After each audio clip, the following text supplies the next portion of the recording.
if you don't like my politics, don't buy my book.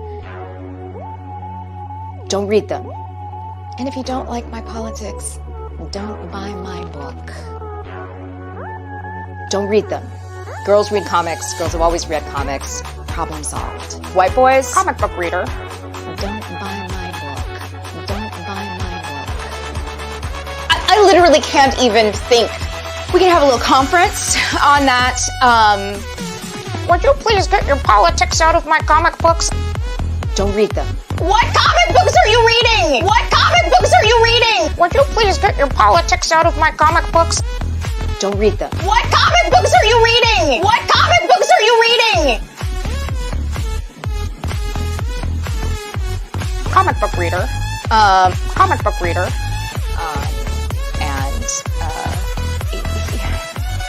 May I curse? White boys, don't read them. We're very worried about comics right now. Independent comic sales are down. Mainstream comic sales are down. Everything in the mid-list is way down. You don't make a lot of money that way. There is nothing inherently masculine of heroism. There's nothing inherently masculine heroism. Girls read comics. Girls have always read comics. Problem solved. Magic. Going into the red on singles and not coming out until the trades. Stores are closing. You don't make a lot of money that way. So, don't. Comics are booming.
Yes, you can. Welcome to Comic Artist Pro Secrets. I witness you. I see you. I am Ethan Van Sciver. This is this is the biggest channel in Comicsgate. No matter how many people get more subscribers than me, it's still the biggest. Damn it. Welcome to the show. I am a 28-year veteran of the broken comic book industry, world's most charming, disarming, elegant, eloquent, and yet humble, because sometimes even I fumble. Man, great big Gina Carano fan and trusted member of the media. Welcome. Hello, Roger H. Hey, Ethan. My all caps beanie arrived yesterday. I was super impressed that it was couriered straight to my front door. Now that's customer service. Cheers. Did we do that? Did we have it couriered to your front door? We make no promises like that, but I'm glad that was done for you. Sartikon DM says, get Dale Keown on a stream already. Not a bad idea. I wouldn't mind having Dale on here. Now we'll see how it goes. He's mostly right now. He's with you right now. He's in the audience. You can say hello. Good to be with you. I was working very, very busy today. And first of all, I made an announcement, which I don't know, man. It just felt good to say this. It felt good to let people know that we've been talking about this for a while, going back and forth about how to go around this, how to make this happen. But yesterday we kind of came to a pretty cool decision. First of all, your boy Zach, Richard C. Meyer, has been a really good friend to me for a long time, and also very inspirational in terms of publishing. I like what he does, and I'm proud of him. He's doing his own comics. He's having a good time. I love Jawbreakers. I think Jawbreakers Lost Souls was one of the most inspirational comics of my career, and I've had quite a few. But Jawbreakers Lost Souls was very inspirational because, well, I was watching somebody who had pretty good ideas about where the comic book industry should go, do it himself through crowdfunding. He hired the artist that we all like. Remember when he was calling John Malin that artist we all like? And put together a really, really great book. And it took the indie comic scene by storm. There were controversies attached to it, of course, but it was a great book. Jawbreakers Lost Souls was fantastic. And all of the, I think the second Jawbreakers was good. The third Jawbreakers is on its way. I got to say, I have a little publishing venture called All Caps Comics. Give me the Jawbreakers. So talking to Zach yesterday, I said, Zach, I'll publish everything you do. And he said, no. But he's like, I'll tell you what. He's like, because I got all that stuff started. He's like, I want to publish the stuff that I started. But Jawbreakers 4 hasn't been announced yet. It hasn't launched a crowdfund yet. So why don't we start there? And I said, great idea. Let's start there. But even still, if you want my help with the other stuff, I'm just a phone call away. All Caps Comics is publishing Jawbreakers 4, Jawbreakers Forever. Yes. That's what I wanted. I just wanted to publish Jawbreakers. Give this franchise to me, Zach. Give it here. Let me have this thing. Let me get it moving. Jawbreakers, to me, is everybody likes it. Everybody likes the characters. It could be as big as the Avengers, but it's going to require a single-minded focus. And I will focus on this with Zach. I will kind of figure out what we're going to do with the ongoing series, and then maybe break it down into solo adventures. I said we won't begin until Zach's all caught up with the other campaigns. That is something that is important. That everybody knows we're not going to launch another campaign until Zach's other campaigns are finished. But I anticipate that we're going to be able to do this year. I said, and then I'm looking forward to working with Zach and the very best artists available to us to make Jawbreakers into the Avengers of indie comics. Some people said Jawbreakers is more like G.I. Joe. Yeah, I agree. I mean, of course, it was influenced by G.I. Joe. Zach had this idea that a bunch of superheroes, costume superheroes, retired and then just became sort of mercs for hire. And those are the Jawbreakers. They still have their superpowers. They know what they're doing. To coin a phrase, they're the best there is at what they do. And these guys go after the biggest threats imaginable. That's the Jawbreakers. And I love that concept. I love that idea. I think it's awesome. But I would like to see some individual stories, some solo books, et cetera, et cetera. Jawbreakers should be like the Avengers in that way. The Avengers is one big, huge team-up book. When they get together, it's a huge event. But, you can read Iron Man. You can read Captain America. You can read, who else is in there? Who else is still in the Avengers? Mostly Thor, the Hulk, Scarlet Witch. I always go back to Jack Kirby's Avengers from the very start. Ant-Man. Why is there an Ant-Man? Well, my power fantasy is that I want to grow really small. I want to be able to shrink and be less of a man. I want to be a small little speck. I want to fight insects. Oh, wait. No, that's actually what my entire book is about. But in any case, we are going to bring Jawbreakers back roaring. It's going to be awesome. I cannot wait. What does this mean for Splato Comics? Nothing. Splato Comics is going to continue to publish the big hit comics that Zach launches, that he puts out himself. Iron Sights is still going to be through Splato. Impossible Stars, all the other books that he's doing, Splato is going to be. Somebody put it kind of nicely. They said, so All Caps Comics is going to be DC Comics and Splato is Vertigo.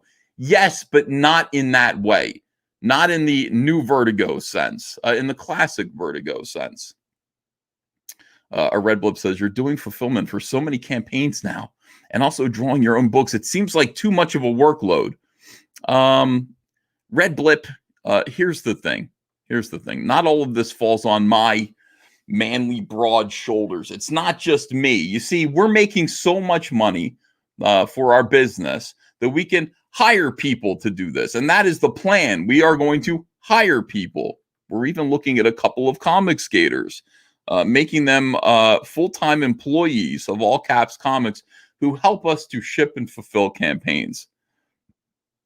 What are we going to do? It can't just all be me. This whole company can't grow if I have to do everything, and we're limited by what I personally can do. I will continue to draw Cyberfrog. I will continue to draw Rainbow the Brute. I'll continue to manage and structure this company. I will make those kinds of creative decisions. But yeah, we have to grow. This company needs to grow. Thinking a lot about actually hiring real editors, thinking about hiring a ton of writers. I was having this conversation with Kelsey Shannon this morning, and I was just like, he's like, I said, look, when DC moved out west, I worked for DC Comics quite happily for 20 years. When DC Comics moved out west to LA, they left their New York office that was right across the street from David Letterman's studio. Not everybody went with them. And quite a few people who worked at DC Comics before, these are really talented, skilled comic book people. These are people who edit and create comic books, people who make things, who know how to do it. These people were left behind in New Jersey and New York. Some of them retired. Hi, you want to make some comics, guys? Do you want to get back into the trenches with me, your boy EVS, and make some good comics and start up an indie company? Look, here's the thing. This is what I've been doing all along. This has to grow naturally and organically. I watch these clowns make their indie companies all the time. They're all these new indie startups. They get investors. They have big ideas and big plans, and they just invent all these different comic books all at once and then just throw it against the wall and just hope something happens. That's not what we're doing here. We have the benefit of Indiegogo and crowdfunded comics. We have the benefit of market testing our books, of growing slowly, introducing new ideas. Some of those ideas succeed and we build on them. Others of those ideas don't work out and they disappear. We also have the market testing of individuals. Unfortunately, some comic skaters do great, flourish, prosper. Others vanish into shame and obscurity. That's just the way it is. That's what this was always meant to be. So the idea of letting Comicsgate grow, we have beta tested, even though it's alpha testing, because we're alphas. We have beta tested all of these products, all these projects, and all of these people, and we know what works. So, what are we doing? Cyberfrog works. Rainbow the Brute works. We know Starblades works. People want it. Where do you guys get it? Some of you are going to be getting Starblades today, and I want to see reviews. I want to see people talking about Starblades, telling me what you thought of the book. Very excited about that. We know that Jawbreakers works. And we know which creators people get excited to see. I'm very excited about doing this project, making it bigger, and making it more frequent, slightly more. I still want to do annuals, one a year, one Jawbreakers per year, but let's do 2 solo adventures a year, and let's get top talent to work on them. And when I say top talent, I mean top talent. That is what I'm going to do. I'm seeking out some creators who are not afraid, some non-pussies, people who know that the comic book industry is in real trouble, people who have finally acknowledged the truth, realize they have nothing left to lose, people who are working at Marvel right now, whose contracts are about to end, and who agree with us, who know that we're right, who are looking at our world like the Martians in what's that movie called? War of the Worlds. Like those Martians look upon Comicsgate with eyes filled with envy, knowing that we have creative freedom and we're doing fun stuff and we're making money, and they are enslaved by the corporations that are paying them peanuts. And it's about time that they go forward and do things on their own.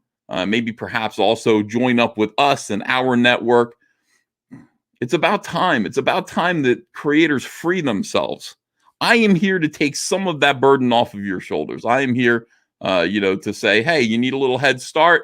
Let's get you on a little Cyberfrog short story. Let's do a cool story, bro. Why don't you draw this issue of Jawbreakers? And then we will get your book, your project off and running. We have to introduce you to our customer base and let them know who you are. I'm excited. This is indie comics. This is the future of indie comics. This is where we're going. So thank you to Zach for finally realizing the Jawbreakers belongs here. Think about this. We could do Jawbreakers, Starblades. We can do that crossover. Of course we can. You know, we can make a shared universe if we want to. This is all the stuff that people want. This is the stuff people want from Comicsgate and these characters. Letting them be known, letting them interact with each other. More cool stuff, better quality books, top quality all the time. That's where we're going here. People approve. Let me see. Very best artist available to us. This guy's like, that's me. See, that's the kind of attitude that I want. Yeah. Are you the best artist? Let me know. Probably not. Donald, you might be. Donald DeLay. Yeah, look. Donald DeLay did some work recently with your boy Zach. He drew your boy Zach's Cool Story Bro story. So he's already a part of All Caps Comics. And Narwhal's excited about it. Nasser Rabati's excited about it. Jawbreakers Cyberfrog crossover when? I mean, it seems like it's going to happen right away. And Cecil, of course, has... Thank you, Cecil. That's wonderful. He said, yeah, boy, I don't have my audio on, so that didn't work quite right. Let me see. Any more questions here? People, why are you using the one from Lost Souls? It's just the most familiar image to me. I love that John Malin Lost Souls image. I love it. When I saw it, I was like, this is going to work. When I saw that John Malin image, I knew that this was going to work. Not just Jawbreakers, but all of Comicsgate. I knew it was going to work. John Malin's artwork is electric. John Malin is a genius. His work is often simple. John directs the eye to where it needs to go. John Malin's work seems alive. His characters look great. His stuff is big, exciting. His women are sexy. His men are tough. You got to get a little John Malin back on, and that's what I actually said. I said one of the things that I want to do here. I made a little list of what I want to do with Jawbreakers, like right away. One of the first things that I want to do is get new John Malin artwork for Jawbreakers. We've already got some great artists working on Jawbreakers 4. I want to get a Dale Keown cover. Obviously, we want to do that, and then we want to break it up into solo stories. So that's my huge announcement for right now. I want people to know that's where we're going, and thank you for being a part of it. Thank you for being a part of Comicsgate. This side. Thank you for being a part of Comicsgate, and thank you for supporting All Caps Comics all along. All right, let me see. What do we got here? People are in the chat. Snarticon DM says Donnie Cates will apply at 1:30 a.m. live on stream. Well, you'd be welcome to apply. Christopher Blaylock Fine Art says, Sunbeam, back my art so I can back yours. Maybe not for your studio, but maybe for Andrea. What is your art, Christopher Blaylock? Will Andrea like it? What is it? All Caps Comics is the new mainstream, says Nerdy Girl Creates. And Snarticon DM says, oh, get Dale on a stream already. Yeah, well, we will do that. I'm sure that's going to happen. Granty's Nut says, Hail E, All Caps Comics keeps attracting genuine talent. In time, they will join you in the Sunbeam. It is inevitable. I like it. I like being a cult leader.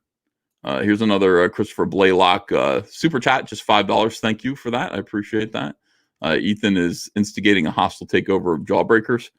Well, I wouldn't put it like that. It's not at all hostile. I see it for what it is. I told Zach a long time ago, I said, I want to make these toys. I want to make the Jawbreakers action figures. And we got started on one of them. One of the Jawbreakers action figures that I wanted to make Silkworm. And part of it was I want to make these things overly accessorized. I want them to have footlockers full of weapons, all kinds of guns. More accessories than a G.I. Joe toy. We want to go further. We want to make it better. We'll have like 4 head swap outs, with like all kinds of different variety. We'll have all kinds of weapons, all kinds of costume changes, all kinds of cool stuff. These action figures should be amazing, just amazing. We put one out at a time, and they are better than anything. They're better than anything you could get at Walmart or Target. I would say Toys R Us, but rest in peace, Jeffrey the Giraffe. Good stuff. Get Dave Finch to publish you. I will tell you this. Get David Finch. David Finch is more than welcome. Well, he can come over here anytime he wants. But I think Dave Finch is already planning his own thing. You're watching him do his own channel. You're watching him do his drawing stuff.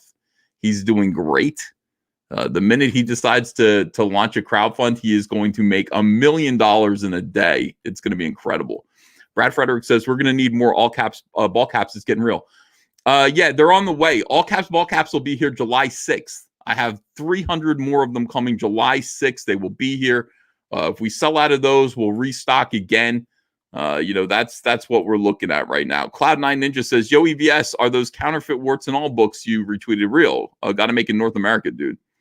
Here's what happened, I believe. I believe what happened was the printer sent me what I ordered, and they kept the runoff stock and then decided to just sell the runoff stock. And that's in China. They thought we wouldn't see here in the United States. They thought they were safe from Uncle Sam. Well, they're not safe from Uncle Sam. We got eyes everywhere. We got people searching Cyberfrog, looking up everywhere on every eBay worldwide, and they will find you. There is nowhere that you could sell bootleg Cyberfrog that we won't find you. How do I feel about it? Like that. They're just selling the softcover trade paperback. That's what I saw. I saw one softcover trade paperback. It's not like I saw a million of them. I don't know how many they have. They're selling a couple softcover trade paperbacks. That's fine. If they were selling the executive edition, I'd be pissed. I'd be like, you made my fucking executive editions and you're selling them. Those are limited. China is asshole. And then I'd be, I'd probably say some things that would bring me even closer to cancelization. Deltaverse Comics says, I'm working hard to get myself ready to do some work for all caps. I'm a colorist and writer. Thank you and Zach for bringing me back to comics. And welcome. We're excited to have you in Comicsgate. D. Joe talking nerdy. Watch my pitch to Cecil, please. I want to be all caps. I think it's a great idea for a dark comedy superhero comic. You pitched it to Cecil. Cecil has first dibs. That's the thing. What the heck is going on with the Phantom Menace? 200 Watt Studio says, oh my God, guys. I am watching this with horror, shocking horror. I watched a whole big video today, and I won't name names, but it involved women, of course, ladies. And evidently, there is some fighting going on. And it involves some comment that someone made that they doubled down on, and then the community split up over not wanting to take responsibility for that comment. Here's the thing. When I say that I want to line Chinese people up and Tommy gun them, which I said once, it was a joke. I was just kidding. It was facetious. I was being sarcastic. It wasn't real. And I didn't say that. I said I would never stop doing that, which implies that I started, and I never did. I didn't double and triple down on it. I just went, what are you going to say?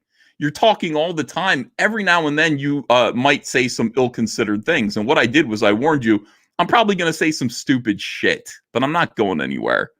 Over the course of my career in communications and YouTube, I might say some stupid shit. In fact, I promise you that I will. Maybe twice, 3 times per day, I might say some things that are shocking and awful. I don't necessarily double down on them. I don't retract any of them necessarily. There's nothing I've said that I need to retract.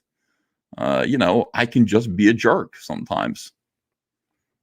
That's getting real with you. But in any case, that's what's going on right now. Who is embarrassed by what was said here by this person? Can we still appear on live streams and be commercially viable? Are the SJWs going to think that we are everything that they say we are if we're live streaming with this person? Do we need to reject them? And you can feel however you want to feel about that, Phantom Menace. If you want to do that, if you want to cancel people, you can. I certainly don't mind. Every now and then somebody will say something that I go, you're an imbecile. and I don't want to live stream with them anymore. So I completely understand that. It's your channel. It's your whole thing. But what's going on now is that there's a counter movement. Those people who are like, I don't want to stream with that person anymore, and their alliances, they are being attacked by the person who said it and their alliances, and they're trying to cancel certain individuals by using Me Too style cancel culture language to suggest dark things about certain individuals, when really it just seems that the individual in question is being canceled for being kind of a pussy and a ball buster. And that's what it comes down to. That's what the drama of the Fandom Menace is. Now, I feel like daddy. I feel like perhaps I should come in there and administer some spankings. Where is daddy's belt? I feel like I could, if I wanted to cause trouble. I could, if I wanted to, I could step in there and say, hey, knock it off. We don't use words like this. We don't use words like accountability. We don't do that. We don't say women are speaking in women's voices. And we don't talk like that. That's just not what we do. We're supposed to be un-PC. And also, it's YouTube. You can just not stream with people. That's what I do. You know, I mean, there are certain people. Why do you think Cecil's not here anymore?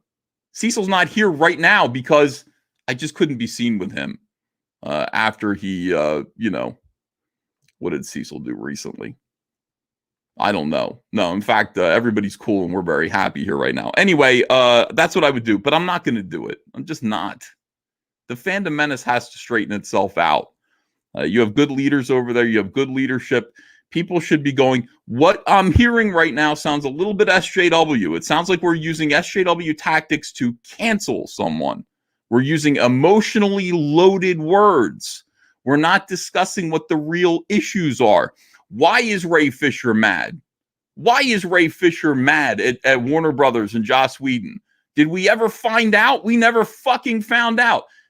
Ray Fisher used manipulative language that was racially charged. It was all about identity, and it was all about this and that in order to get a mob of people angry and on his side in order to affect the change that he was looking for.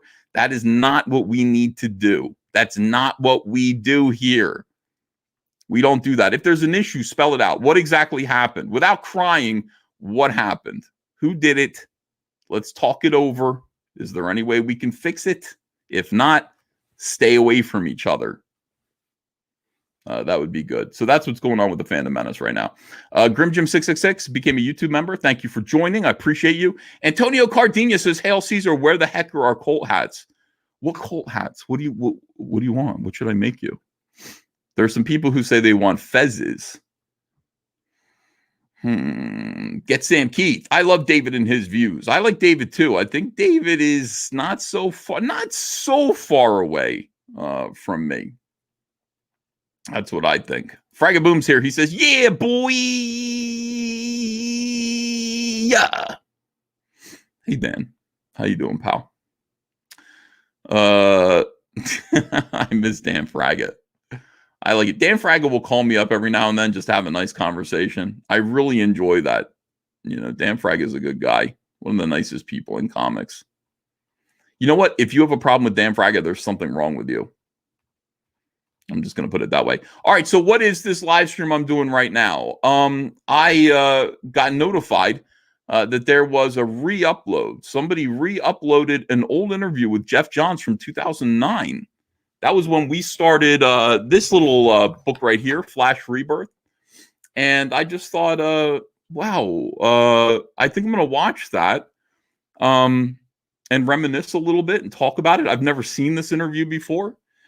And I figured, why be selfish? Why watch it on my own when I can watch it with you? Geekopedia, what geeks you?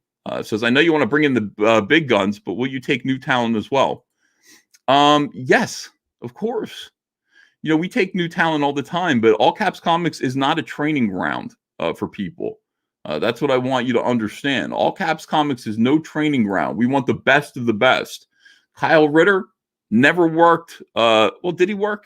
I'm not sure if Kyle Ritter worked in Maybe he did work a little bit in the mainstream, but still he was pretty much new and unknown. But he is so incredibly talented. It would be silly not to hire him. That's the kind of talent we're looking for. Are you as good as Kyle Ritter? Are you as good as Dale Keown? Are you as good as, well, you can't be as good as John Malin. But those are the standards. Until then, when you're at that point, let me know. Until then, we want to make it possible for you here in this community that we built. I hate the word community because it implies that there's it's like there are rules here. We have community guidelines. We don't. We like each other mostly. We try to support each other. And the idea is to build up indie comics and make it sort of fun and possible. Make it so that, no social justice warriors can cancel you. You're allowed to be a little un-PC here. If you're un-PC, that's cool. You're allowed to be. There are no standards that say that you don't have to be, that you have to be PC in any way. Of course, if you're super un-PC, other people might not want to stream with you on a live stream. That's on you. But you are welcome to be here. You're welcome to be part of Comicsgate. It's about creative freedom, and it is about getting to make comics, which is all anybody ever wants. All we ever wanted from the beginning was just to make our own comics. So welcome. Snarticon DM, will you give Sketch a book to write on? A book to write on? Sure. Sure. Absolutely. What would he need a book to write on for? Let me see what you guys are saying here. There should be gatekeeping guidelines to keep any infiltrating bad actors out, or the same thing will happen again, just like you did with the mainstream. You guys are the gatekeepers. How do you like that? I'm the gatekeeper of this channel. I don't want any SJWs on here. I've already decided who I like to stream with. I like John Malin. I like Cecil. I like Dan Fraga. I like Shane Davis. I have friends. I like Anna. These are people that I like to stream with. Kelsey Shannon.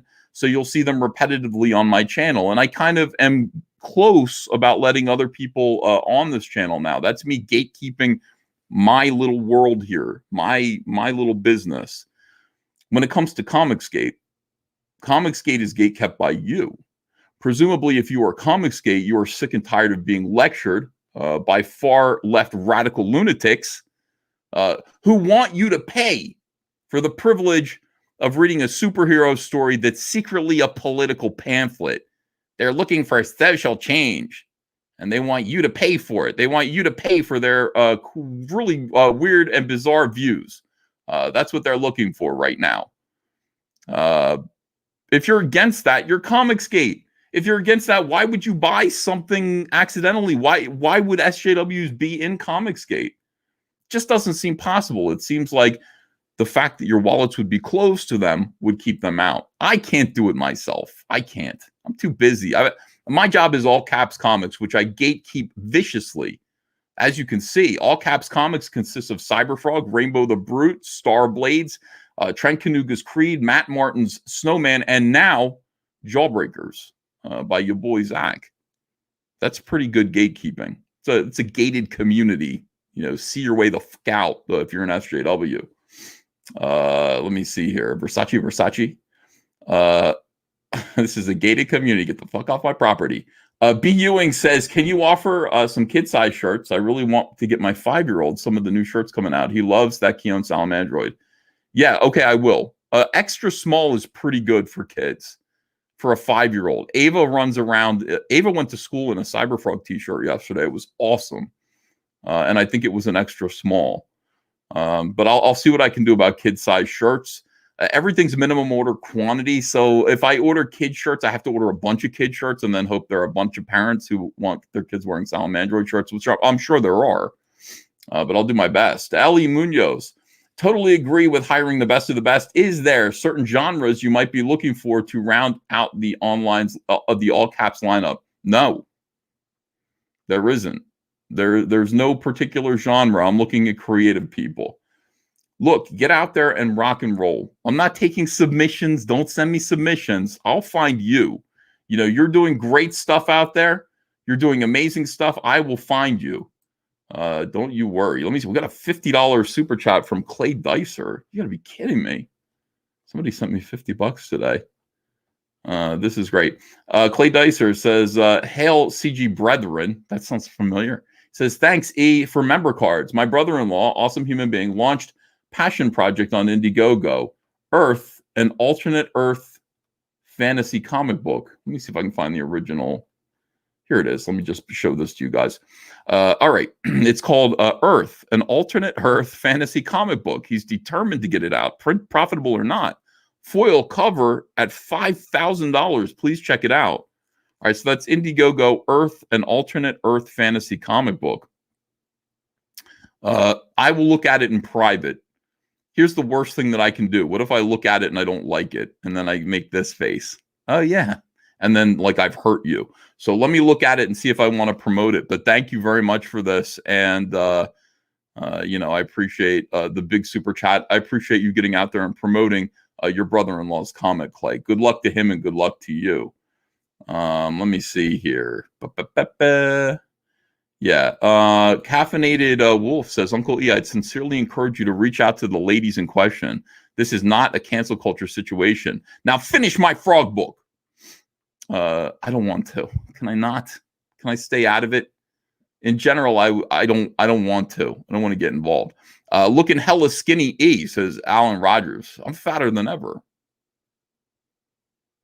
Look, it's summertime. This coming week we're opening the pool, which means live streams by the pool. It means Jack and Coke by the pool. Me in sunglasses floating around in the swimming pool. Like unflushable human shit. Well, you've seen like Tony Soprano. That's what we're looking for. That's the image that I want to put in your heads. That's all coming up. And I need to be fat in order to present that image. And I told Andrea that.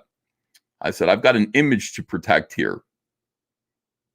So that is fatness. Let me see here. Alan Rogers says, psych. Oh. You're just kidding when you call me skinny. Looking fatter than ever.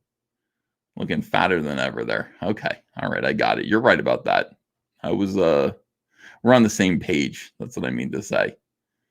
Let's see. Earth Mind says, you skipped my first super chat. I'll go back and get it in a minute. We should get into the show. We should get into the whole show here.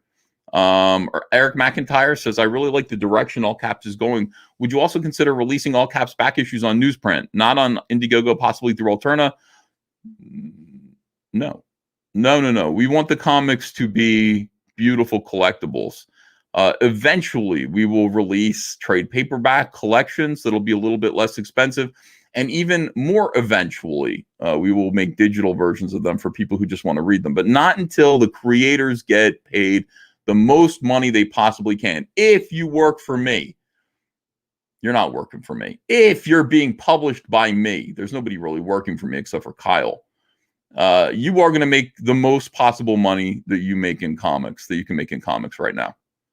That's a guarantee. Ask Kyle Ritter. Ask Dale Keown. Ask Jay Lee. If you work for me, you will make the most possible money that you can in comics. If you're being published by me, you will make the most possible money that you can in crowdfunding because I'm going to promote you. And I'm going to fulfill your book. And I'm going to take a percentage. I'm finally going to pay myself for the work that I do. How do you like that?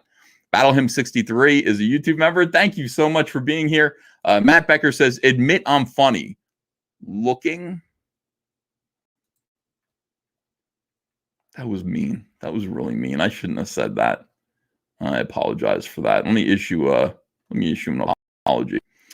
Get us John Burns, so Shane Zielinski. I wish I could. I'm a big fan, but I don't think he likes me very much. A smart ass.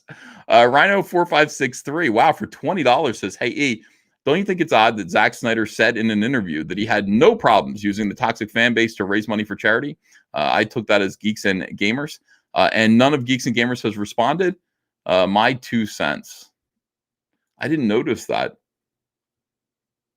I didn't see him say that. Yeah. But anyway, okay. Yes, I do think they should respond to everything Zack Snyder says. Part of being a YouTuber and an active YouTuber in the Fandom Menace is to respond to stuff. You know, you see these articles out there, you see people from Disney, people from Warner Brothers saying things, and you should definitely respond. Oh, let me just finish this off before we get into I got a water bottle here. Before we get into anything, I got a really good message from someone, a nice text that explained what happened with the Joss Whedon versus Zack Snyder, Ray Fisher thing. Somebody who's in the know. And it's pretty cool because it confirms a lot of what I thought. So this is what he texted me. But yeah, man, from talking to Joss, it sounded like that Ray Fisher guy was all buddy-buddy with him until he found out that Joss was cutting his character down in a huge way. That movie was going to be his big break. And so if you have all that build up in your mind and then some new director takes over the project and basically cuts you out of it, I can see why he'd harbor resentment. The real story on Justice League was that Warner Brothers were dying to get rid of Zack Snyder because he was handing in a dreary, dark cut of Justice League that was way too long, basically the Snyder cut that is out now, when Snyder's daughter committed suicide. That guy, Walter Hamada, immediately pushed him off the project. Apparently, the studio was kind of conspiring to hijack the movie from Snyder anyway and used his recent tragedy as a way to push him out of the door. Snyder talked to Joss on the phone about the internal problems, studio backstabbing that was going on Justice League before the reins were officially handed off. I think that Snyder thought that Joss was going to do a little touch-up here and there, some minor recutting, and then was shocked to see a completely different movie get released. I don't know why Joss works with these fucking massive budget comic book movies. He's always done better work on his own original material. Whenever he's done a big comic book movie, he ends up completely miserable and exhausted by the end of it. He was a walking corpse after the first Avengers and swore to me he'd never do another Marvel movie again. I guess he never learns his lesson. Maybe this time he did. Fucking awesome guy. He's the most normal, no-ego billionaire director you'll ever meet. Okay, so that is from a friend of Joss Whedon's. And that is, I think that's pretty close to what I assumed happened, what we had kind of worked out happened, and kind of paints Ray Fisher in not the best of lights. No, it is not BS Doomcock rumors. That is legit. Are you saying his rumors are BS or this? This is, trust me, this is legit. Hold on, let me open this water bottle here.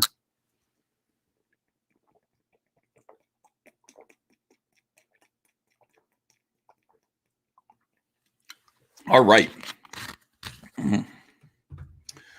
Okay, here we go. Let's watch this video here. Again, Nolan Nerd says, I am working, wanted to say, have a glorious day. Thank you. So far, I am. Got some big super chats today. We're off to a good start. We're going to watch this video that is called I Fanboy number 116.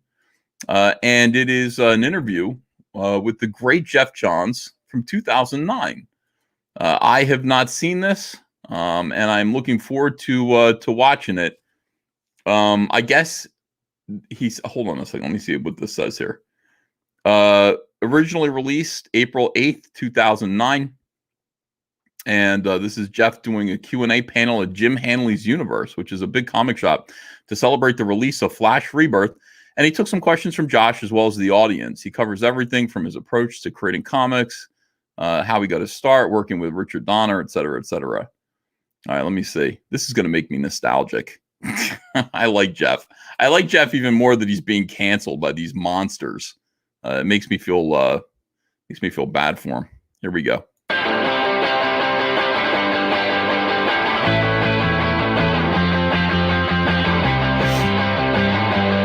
Geoff Johns in quotes. I am Josh Flanagan from ifanboy.com, and of course, man of the hour, Geoff Johns is here.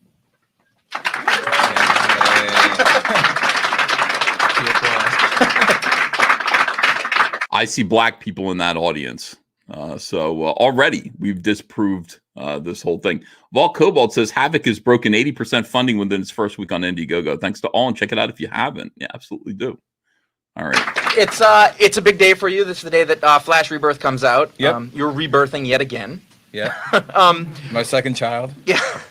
So talk to me a little about what you thought of where you think the state of the Flash in the whole universe is right now, and where you want to take it going forward with this.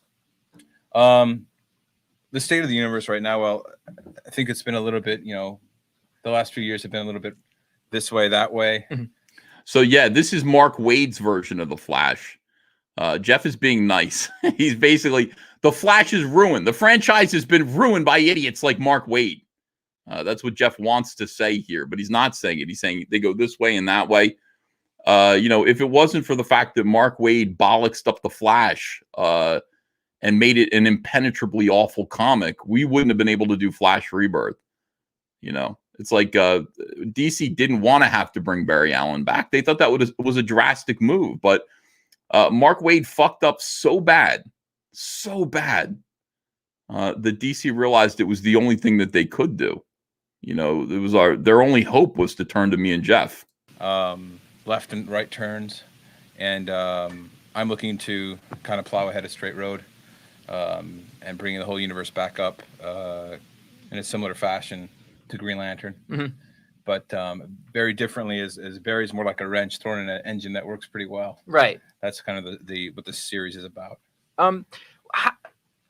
Since most people, but a lot of people reading comics now have never actually had Barry as their Flash. I mean, it's been 20, 30 years. You know what's great is now everybody has. Everybody said that. They said, nobody remembers Barry Allen. You don't want to bring him back. Now Flash is Barry Allen. The TV show has cemented that, and that all started here. That all started with Flash Rebirth.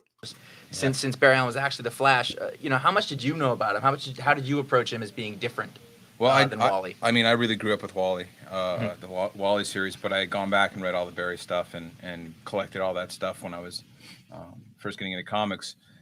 But Barry Allen's very much a blank slate. He didn't get kind of the modern age storytelling that a lot of the other heroes did. Even Hal Jordan. He's got it's a flash ring. He's got a flash ring on the microphone there. Yeah, that looks like one of the Flash compartment rings. That redefined his character. Batman Year One, Man of Steel, George Perez's Wonder Woman, Flash. Barry Allen never got that. Mm-hmm. So part of Rebirth is going back. Look how good I am. Yeah, you just show my artwork, even with those awful garish fluorescent colors on them. I remember being very disappointed with the color palette of this first issue. But good Lord, I'm awesome. Really am great. That's what Barry Allen is meant to look like. All-American hero. You don't see too many of these anymore. Oh my God, it's a blonde-haired, blue-eyed white male. And he's the most important Flash in history. We must change that. We got to change that. Back into his past and seeing who he was before he got hit by lightning, what drove him to a life of forensic science, why does he have a passion for justice, where the hell the bow tie, what was it with a bow tie, because nobody should wear a bow tie. And yeah, I am fantastic. Just take a minute to absorb my incredible artwork. Now, here's the worst thing about this book. The worst thing about this book was that I drew Senator Joseph R. McCarthy, from Appleton, Wisconsin, feared commie fighter. I drew him walking in the background of the museum, holding a briefcase with a list of names. And DC Comics didn't like that, and they put a word balloon over his fucking face. Hold on, let me see if I can find that. That still disturbs me to this day. How come I wasn't allowed? Why was I being censored? Think about this for a minute. Why was I being censored and I was not allowed to draw Senator Joseph R. McCarthy there he is. Hold on. Let me turn this off for 1 minute. And you'll see what I mean. And I think this is going to shock. It's going to upset most of you, but I want you to stay calm about it. Don't worry. Who's that there? Who is that there with a word balloon over his mouth? It says, you kidding, Hal? That's Senator Joseph McCarthy. And you censored me by putting you could have put the word balloon right on his belly. But instead, I mean, look at him. He's a commie hunter. He's got an enormous list of names. He's got an incredible list of names there of communists all around him.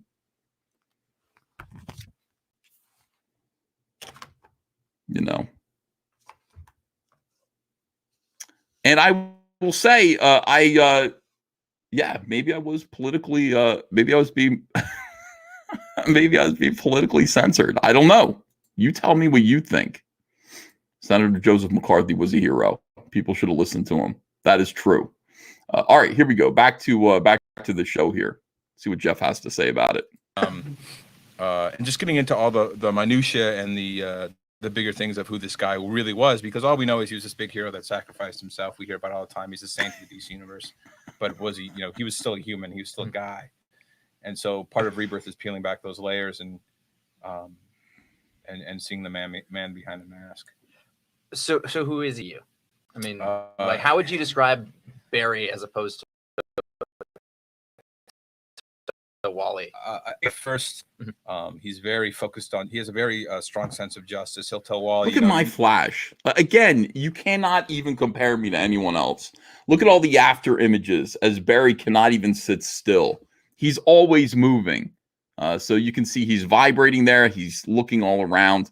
He's getting stuff done, even as he has a conversation with Hal Jordan. Just amazing artwork. We actually let the Rogues, like, they were kind of like friends, or like, he doesn't understand. Like, the Rogues told you they respected me.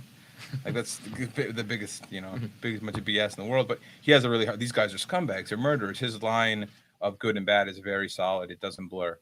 And that's something that Barry has, just a very kind of almost archaic sense of justice. And it comes from him being a forensic scientist. The fact is, you're guilty or you're not guilty. Which is it? There is no in between to him. And that's something that I'll be exploring a lot with Barry. And then the other side of it is his intensity. When he focuses on getting something done, he's extremely focused. And we pick him up in a weird place, is where he feels every second matters. He can never be late again. And that's kind of his motto. That's his right thing, now. because he was always late for everything. He can never be late again. This isn't a game. Time's going to run out again. But just incredible artwork by me. Incredible artwork. Before I'm back, and he feels like there's something wrong. There's something amiss on his return. I mean, does he? Right now, he doesn't sound like he's a lot of fun. He's not. He's no fun. No. Well, he's a very I think he's a very intriguing character right now. But he's a little standoffish on everybody. He's not a man out of his time, but he has a man who thinks that things have passed him, and he's trying to find his way. And I think the story of Rebirth is really the rebirth of his humanity more than. It's the rebirth of his Republican politics. Now, again, what Geoff is trying to say here is that Barry Allen has a sense of justice. You either broke the law or you didn't. Geoff and I got to work on the two Republican superheroes in the DC. There are many more, but I mean, Green Lantern, Hal Jordan, Green Lantern, Republican. Barry Allen, Republican. Just a fact. It is a fact, and DC will acknowledge that. That's why I love them so much. Hades Soul, thank you for becoming a new member. Meredith G says, Comicsgate is not a community. It's a loose professional network. What is this? Hold on 1 second here. Let me mute.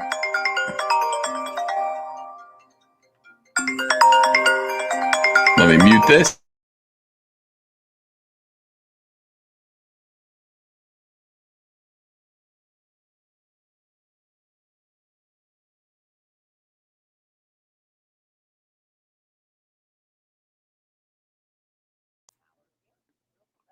It sure is a beautiful day.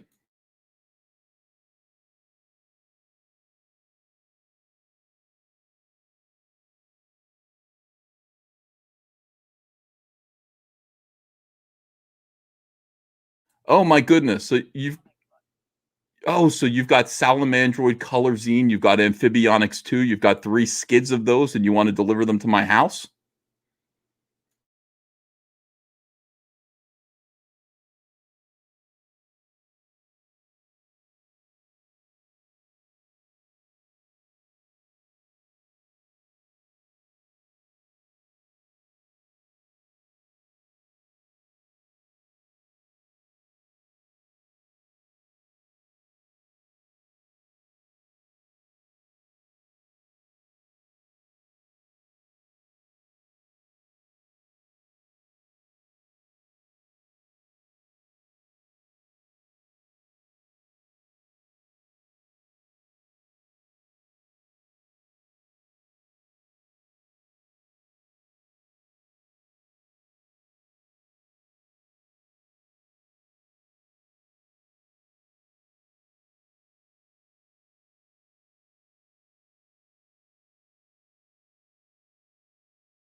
Okay, so that is the delivery truck coming to drop off a ton of more comic books for you guys on Monday. I'm very excited about that. And now let me call Andrea real quick because she just called me, and I will be right with you. 1 second.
Okay, we're back.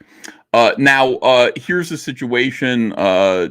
We sent a package to a customer in England, and it got through. So that is what Andrea wanted to say. Okay, all right, let's go. That's good news. That's good news. Despite the VAT situation, we sent a couple of packages out, and at least one got through. We know that because the customer in question is complaining that the hoodie is too big on him. That's right. You know who you are. That's okay. We'll take care of you. We love you. On we go with the Geoff Johns show. And sorry for that. My phone rang twice. I'm not going to pick up again. The rebirth of his actual physical form. So, I think the character, you've been associated with a lot of characters, more recently Green Lantern, but the Flash to me is the character I think that most gets associated with your name when I hear it, because of sort of, you came up with the Flash, I guess, in a way, you know, like you're building up Wally during that time, and that's where a lot of people got to know you and that kind of thing.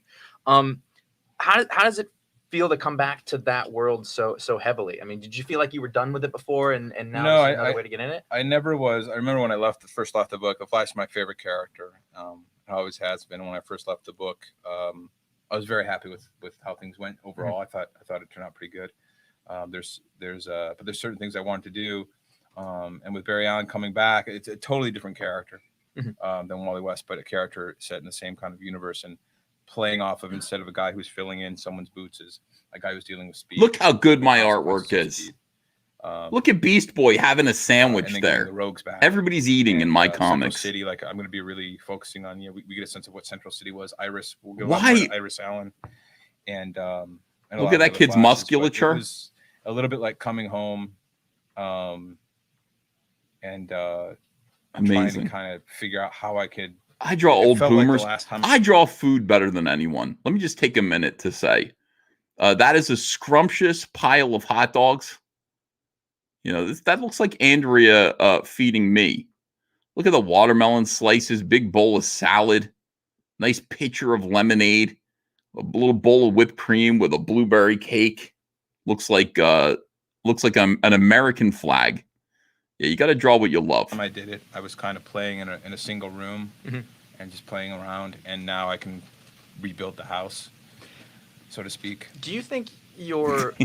I mean, are you better at this now? Like coming back to it now, do you feel like? Well, no. I mean, I think so, but like when you come into it, do you feel like you're more self-confident than when you were originally building up the sort of Flash family? Well, if I didn't think I couldn't do it better than I did, I wouldn't have come back.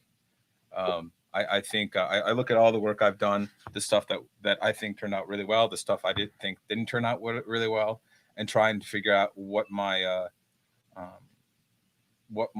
strengths are and what my weaknesses are, and trying to learn and grow and as far as craft. I'm surprised And I you just know try what a and- I salad don't looks know, I like. try Of and course I progress. do. I hope this is better than my first issue of Flash. I would. Yeah, it is. I think so. I read it. It's good. Now you're working with Ethan Van Sciver on this. Oh, and I've shit. heard him talk on podcasts and interviews and things about, like, when you guys work together, it gets very intense. And It I does. think he said, like, last time you had to take some time. You had to take some time away from each other. Like, so how does that process work? Are you guys very collaborative about Yeah, it? we're really collaborative when we get kind of manic. I'm a little bit manic already about this stuff. I immerse myself a bit. I'm in New York right now just because we're doing Blackest Night, and I wanted to kind of completely block out everything else in my life except for Blackest Night. It makes me a little crazy. But the same thing. You're like a method actor. Yeah. No, that's because we cared. That's because when we were working together, we cared about what we were doing. You know, it's like, oh, we're bringing back Barry Allen. Let's not shit this up with a bunch of personal politics and bullshit. Let's actually try to make something good. And so, yeah, like we were crazy. We'd be talking about whatever, whenever an idea would come up, didn't matter the time of day. You know, we'd be on the phone working it through, talking it out, trying to make it work. I don't know if people work like, I don't know if people care about comics like this anymore. You know, I genuinely did. I genuinely cared about what I was doing all the time. You know, it's important. And it's a little strange. But with Flash, it was immersing myself in this. And Ethan, whenever I get together with Ethan, we crack our brains open when we talk about this stuff. And there's so much subversive. Like Ethan puts in a whole other layer of art on top of the actual art on the page. Right. And that won't make a lot of sense, I think, unless you look at the books. Like Green Lantern Rebirth, there's so many things that the reader will never, ever see, but that are there. There's this one great panel on Rebirth where the first time Hal as Spectre kills takes Black Hand's hand away, which was, set up for Blackest Night, takes the Black Hand's hand away. You see his hood over, but his hand is actually Parallax's hand, and it's the first hint that there's something different. But Ethan's always putting in these hints of storylines. Actually, everything about the entire story is in issue 1 if you get a magnifying glass out and kind of decode it. And how much of that stuff do you write in there? Do you plan it with him? Do you collaborators? Well, a lot of it's collaborated, but he will add there's certain details he just comes up with. There's one on this cover that he did that I couldn't believe he did, but it was pretty on the cool. cover. Yeah. All right. I hit a penis in it there. Won't make any sense until the series is over, but he just he's a genius on a very bizarre level. All right, that's got to go on. That's got to go on the cover of Cyberfrog 2. He's a genius on a very bizarre level. Geoff Johns, quote unquote, Geoff Johns. How is it bizarre that I'm a genius? It's not weird. How is it weird? Bizarre level, genius on a bizarre level. All right. Do you guys? Do you clash a lot on ideas until you come up with something that you both really like? Or no, we just explore every avenue and we kind of talk very esoteric and we get really ambitious with our ideas and probably sometimes too ambitious, and then we have to, what's it mean? And I keep focusing on character because I like to ground my things in character. The scope can be gigantic. We can have an emotional spectrum, but if there's not a guy that's dealing with this, then it doesn't matter. So if you're approaching a book for the first time, then like, I'm going to do the Flash Rebirth. It's going to be the return of Barry Allen, how that works in the universe. Where do you start, I guess? What comes first for you? Or do you start thinking about the goals you have in mind, or do you start coming up with stories immediately? I think about the character first, who Barry Allen is. For this one, it was a very important. Hal Jordan, there's some of his backstory was already really set in stone, but Barry Allen, I thought more about who he is, where he's coming from, and why he is the way he is before tackling the story. And then also thinking, well, there's a lot of things. It's a controversial return. That's Sure. That's I think first and foremost very controversial return. So this Rebirth had to be almost the exact opposite of Green Lantern Rebirth, where it was a controversial. This is where we disagreed. I remember, we had a real tough time here because I was saying Flash Rebirth should be exactly like Green Lantern Rebirth. It should broaden out the entire Flash family. And Geoff said, no, it shouldn't. It should be the opposite of that. The Flash family should contract into just Barry Allen, and it should just be the story of one Flash. It should be smaller. You know, Green Lantern was about the Green Lantern Rebirth, and everything that we did subsequently grew the Green Lantern story, you know. But Jeff said, no, I just want it to be about Barry. And that was frustrating for me, because I wanted to do more about the Thawne family, you know, and this kind of Hatfield versus the McCoys of the Speed Force kind of thing that still festers like that. That is still the fact that didn't get made bothers me. That might be, looking back at like my career at DC Comics, you know, the fact that we never introduced Eobard Thawne's daughter, Mara, with her chainsaws really bothers me. You know, Marathon. Come on. Why didn't we do that?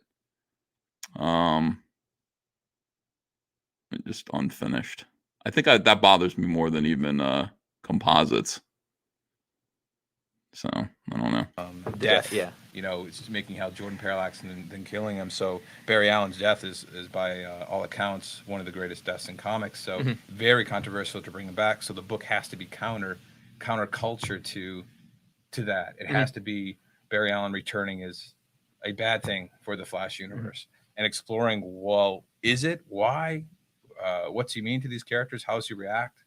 And then building that story from there, and everything kind of falls into place from there. And I have very strong opinions on what I think. Those are not well-drawn nipples. I will say that. Let me just be critical of myself. I could have done better. Those nipples don't look real.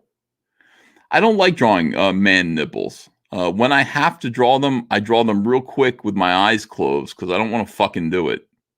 I don't want to tickle you know, a male nipple, even if it's fake and I'm drawing it. I don't want to do it. So I will say, just to be critical of myself, not happy with that nipple in retrospect, and I probably should have spent a little bit more time on it. You know, maybe put some hairs coming out of it too. Will work best for each one of these characters and where I'm going to take them, but it really it comes down to character. It comes down to who Barry Allen is. Terrible colors. Just like with Green Lantern Rebirth, you strip it all away, you rip it all away. Imagine this colored by Kyle Ritter now. And Kyle was around back then, I believe. I think Kyle was around. And I imagine like Kyle nowadays, with what Kyle could do coloring this. And you look at just how, I remember like this book being like, when I saw the colors, I was like, this bites. It's Jim Lee's colorist. This bites.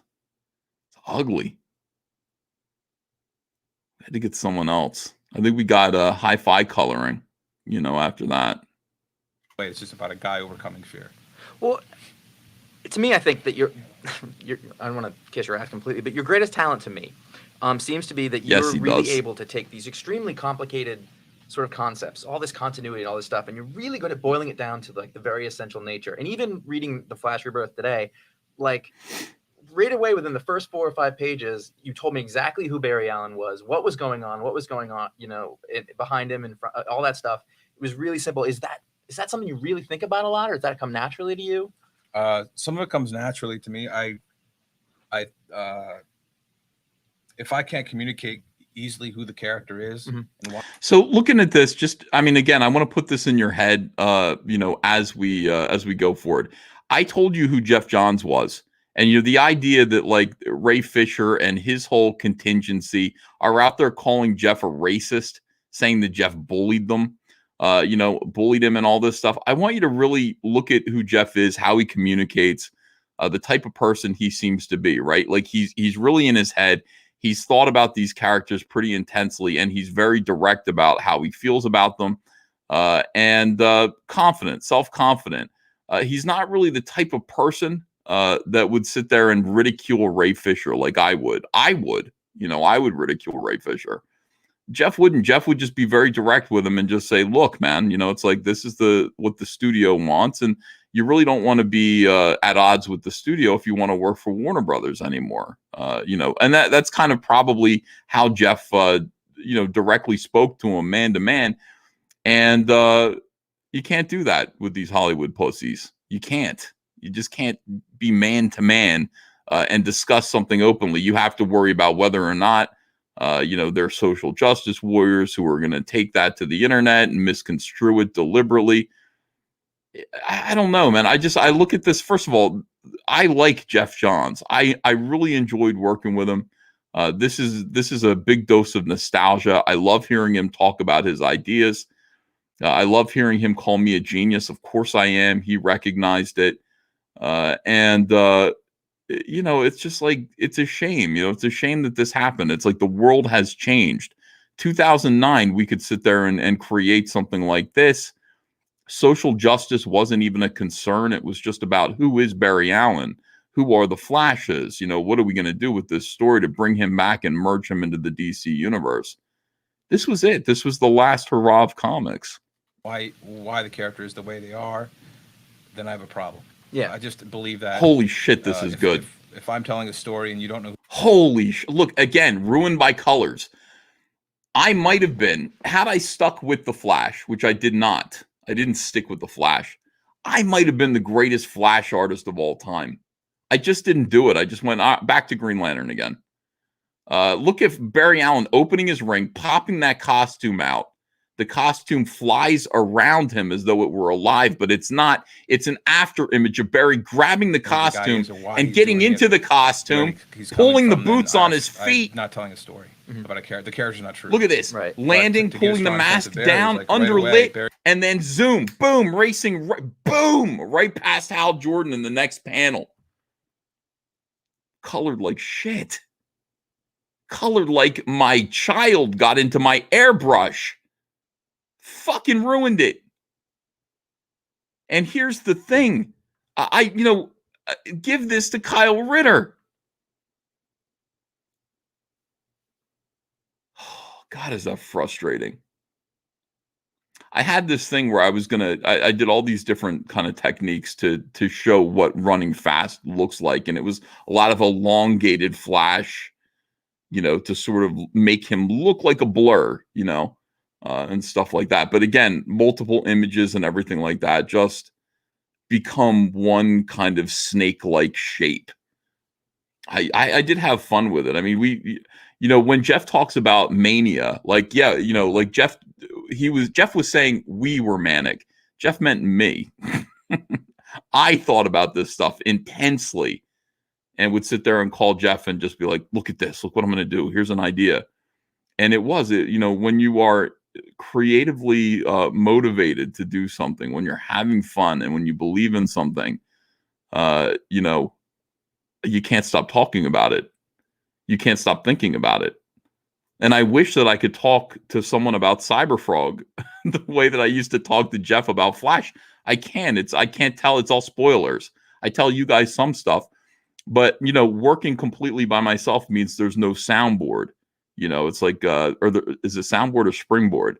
There's nobody to sit there and talk this stuff through with. It's got to be, Andrea. Andrea has to listen to it. I don't know. This is what creative inspiration is like. And this is what, when I talk about having an angel on my shoulder, and just the angels whisper and give you ideas and give you images and just keep you excited and moved by what you're doing. I mean, this is what that means. Barry Allen, unlike Al Jordan again, Barry Allen is somebody that a lot of people don't know. A lot of people just know him as the guy who died.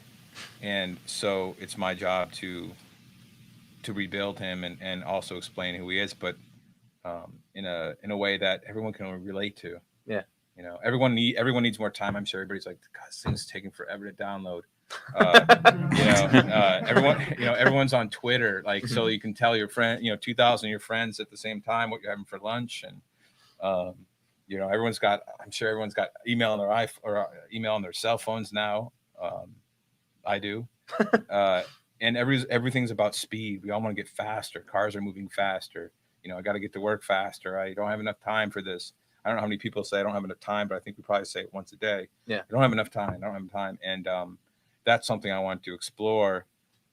See that? I mean, guys, people who are writers, who are Comicsgate writers, listen to what Geoff is saying here and listen to how Geoff is trying to take this old creaky DC hero and make him sort of fit into today's world.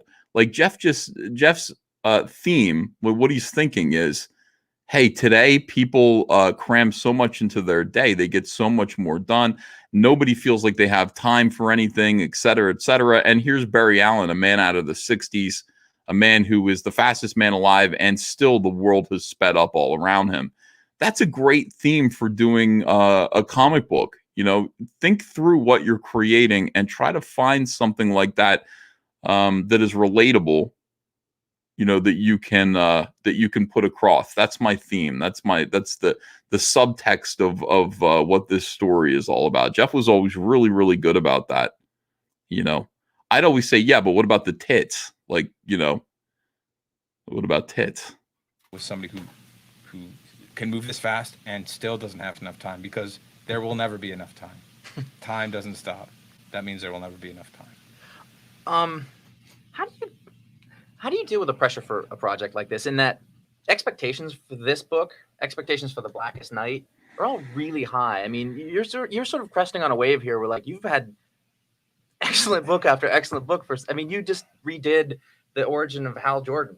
Yeah. In really, you know, pretty spectacular fashion. Like, do you think about that stuff, or do you try to stay off the message boards? You know, there's always pressure, but when you're working in continuity, there's a lot less pressure. If I wanted, you know, the crest of the wave, Flash, Rebirth, Blackest Night, 2 projects that, you know, I conceived of with Geoff.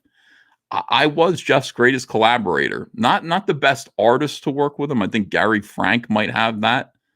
You know, Ivan Rice is great. But these are artists. I don't know if they're collaborators. You know, I would get involved in this stuff and shape events that were exciting. I want you to understand that, like, I'm going to be doing this with your boy Zach. You know, it's like Zach's got something with Jawbreakers, and I'm not sure he understands how great what he has is. But I'm going to treat Jawbreakers with every bit of respect and care as I treated The Flash and Green Lantern and all of this stuff with Geoff Johns. Zach is going to be this kind of a collaborator. We're going to talk it through. We're going to come up with something that's great, that appeals to the largest number of people possible. Those of you who are new, who just stepped in, I made the announcement earlier. All Caps Comics is publishing Jawbreakers #4, Jawbreakers Forever, with your boy Zach, and it's going to be fun. If I wanted to, I could just go do a Elseworlds about a Flash story, but I like challenges. I remember when Mike McKone and I did Teen Titans, and Mike McKone left Exiles, and people said, "Oh, where are you going?" He says, "I'm going to go relaunch Teen Titans," and they said, "That's deadly. Your career's over." They said the same thing to me because they'd relaunched it so many times, and I think we did okay. And then Booster Gold, I remember when I was like doing Action Comics with you know, Adam Kubert and Gary Frank and Green Lantern with Ivan Reese. I said, "I'm going to do Booster Gold," and everyone said I was crazy. They said, "Well, you finally done it, Johns. This is the book that's going to destroy your career." But it didn't, because here I am. You know, nobody remembers your Booster Gold run. What do they say? They say Flash, they say Green Lantern, they say Blackest Night, Sinestro. I don't think I would have ever done Hal Jordan, Green Lantern, Rebirth, or I wouldn't have followed Mark Waid on The Flash if I was worried about that. So you see that challenge, you say, bring it on. Just bring it on. Like, I'd rather try than not try. Right. You know, I'd rather be ambitious and try and tell a story I believe in, or a project that I think is going to be a great challenge. I kind of thrive on challenge. Yeah. So, now, you say that there are seeds for Blackest Night from all the way back into Rebirth, and like, so how far ahead are you planning? Like, when did you start planning Blackest Night? Like, when does that start? And well, the seeds are in Rebirth. I mean, obviously, the idea wasn't completely formulated when I first got on Green Lantern, but it grew organically as I moved forward. But it was started pretty early on. Just like Sinestro Corps actually started pretty early on. Yeah. I just plot far ahead in my monthly books. I just looked. I mean, you must have been like 6-7 years out. I was probably about 4 years out. Right. But it's not that hard. Like, you have all these ideas and you just write them down and go, "Oh, that's going to take 50 issues." Right. Okay. You know, and then you just start to build, and everything will change and grow. But I just like to plot long form, as well as short form. It makes more sense now. I feel like you're probably in a position where you can say, well, I'm going to do this for this long, and they say, okay. But like when you were, I suppose, less established, it is sort of. Well, on Flash, the first time I was on Flash, it was always like, well, I hope I can do this storyline, but they might fire me in a year. But as I quickly just said, well, Lord, I'm just going to go for it. And if I don't get there, I don't get there. But eventually I got there. I'm in a position where I know I'm under contract. So I know, well, I'll probably be on this book for at least this length. Unless, some crazy thing happens, which you never know. But I just always, I don't know. I like to plot ahead with confidence, and I like to dedicate myself to a character like Green Lantern. If I go on Green Lantern and do 6 issues, I don't know. There's not a lot of rebuilding to do there. And for me, it takes longer to get into every corner of the franchise or the character or the world. So is that what you really like to do? I like to world take something building. and build it? Yeah, I like world building. Like JSA got so damn big because I couldn't stop building. His JSA run was great. He worked with David Goyer, early on, and that was fantastic. Characters. You did have a lot of characters, did. but I think that goes back to sort of one of the earliest. You had all of these characters, and then really you made it work, which I thought was so strange because you're juggling all those, but you distilled it sort of down to the essence, and I didn't feel like you were skipping around a lot. I mean, do you feel like you got to everything you wanted to in JSA? I have more stories, but Yeah. I left JSA. I probably would have stayed longer, but I'd rather leave while I still have story ideas for that book. I've been on that book for a long time. Blackest Night was coming up, Adventure Comics, Flash, Green Lantern. That's a full slate for me, and I didn't want to. If I couldn't make JSA, if I couldn't take it in a direction that I thought was going to be really great and dedicate all my focus to it, then I thought it was better if I had concentrated on continuing Green Lantern and Flash. How are things different for you now than like say in 2000? Like I mean, when you go to a con, you get mobbed. You've got panels full of people. There's a room full of people here. I mean, you're on some of the biggest characters there. Like, how's it different working now than it was then? I don't know. It still feels like the same in a lot of ways. I think I'm better at it. I don't know how it feels different. It takes longer to write a book. Really? Yeah, absolutely. Because I'm a lot harder on my plotting, and that's for sure, I think Jeff. some of that comes from working on 52. Because on 52, I'd be like, I need 5 pages for this Booster Gold scene, and they'd be like, you got 3. I can't do it in 3. That was like issue 2. I can't do it in 3 pages. I need 5. You only got 3, and then I'd have to work. That's a cool discipline. I like that. I need 5 pages to do this scene. No, you have to do it in 3. That's cool. I like that. That changed my life. And throughout 52, just now, it changed my life. Scenes that were longer and shortening them, but also realistic. Bruce Queen, we're watching this because I was going to watch it anyway. So I figured I would turn it on and watch it with you. I feel like I owe a live stream. So it was so valuable. You could only do a beat, and that made me hone my plotting skills a lot more. How meticulous are you when you actually do a script? Do you plot everything out very meticulously beforehand and then script? Yeah. Do you use like note cards and? I do outlines. I use my stickies. If you open up my computer and look at my stickies, you'll see like breakdowns of like 30 issues of stuff. That's just I get notes and I write them all down. So, I get. Really I'm gonna start doing that too. And I like reference too. I'm reference crazy because I want things to be. If I reference like freaking some obscure character like. Some obscure villain and put him in the book, I want him to be drawn right. So I'll go a little reference crazy, but I also like again, comics and real estate in comics is really you only have 22 pages to tell a story, and I'm always writing over, and I have to go back and see what I can cut. Or as you go forward, do you find that you're filling those pages with more and then having to take more out than maybe before? It's very challenging. To fit everything I want in, and occasionally I have to just remember that if it's not imperative to the character, then it's got to come out. I gotta stop looking at the chat. Like I've got scenes on the cutting room floor from books that'll never be that I just had to lift out. These 4 pages don't progress. They're cool beat. They're a cool part of the story, but they're not. You want me to go faster? So I can do that. I can speed it up. Throw them away. It sounds so painful. It's tough. Just a little bit. Now you said you like to build worlds. You like to do that. So how is it important to you that like you've got characters like Citizen Steel or Stargirl or something like that, and they're part of the DC universe now. They're going to be around. That's part of it. Do you want to have that legacy? Like you have that where those characters where you made are living on for for a really long time? I just want to be able to read the Justice Society of America anytime I want. Mm-hmm. Hopefully those characters will thrive in there. But like being on introducing characters like I introduced probably about 8 or 9 new characters in JSA. I'd like to see some of them. Some of them will probably stick around, and some of them won't. But it's always fun to see. Stargirl especially is very close to my heart. But Stargirl, I love seeing her in other books. People write her. Right. This was 2009. This episode of iFanboy is brought to you by GoDaddy.com. Web hosting from GoDaddy.com includes 99.9% uptime, 24/7 Little support, free access to advertisement hosting here. connection, the place to install over 30 free applications sure to help you get the most. GoDaddy.com. If you want to make an impact online, GoDaddy.com is what you need. .com names for as low as I don't mind. $1.99. I don't Plus, mind world-class promoting hosting, fast website building, GoDaddy.com. and My much brother more. works Please for support them. our sponsors by checking out GoDaddy.com and using the coupon code iFanboy to get 10% off your purchase and to let them know that we sent you. Let's take a couple of questions Sure. from out there. Oh, good. And, does anybody have a question? Hi, my name's Jay. I have a sort of odd question. Today, you see like a lot of writers can't even handle one book, and you're juggling multiple books. Just keeping those stories strong and straight. And kind of asking the question like he had asked, how long do you plan things out? And do you ever find yourself getting somewhat mixed up, or is it all just so clear to you? I hope one of you guys is in this audience.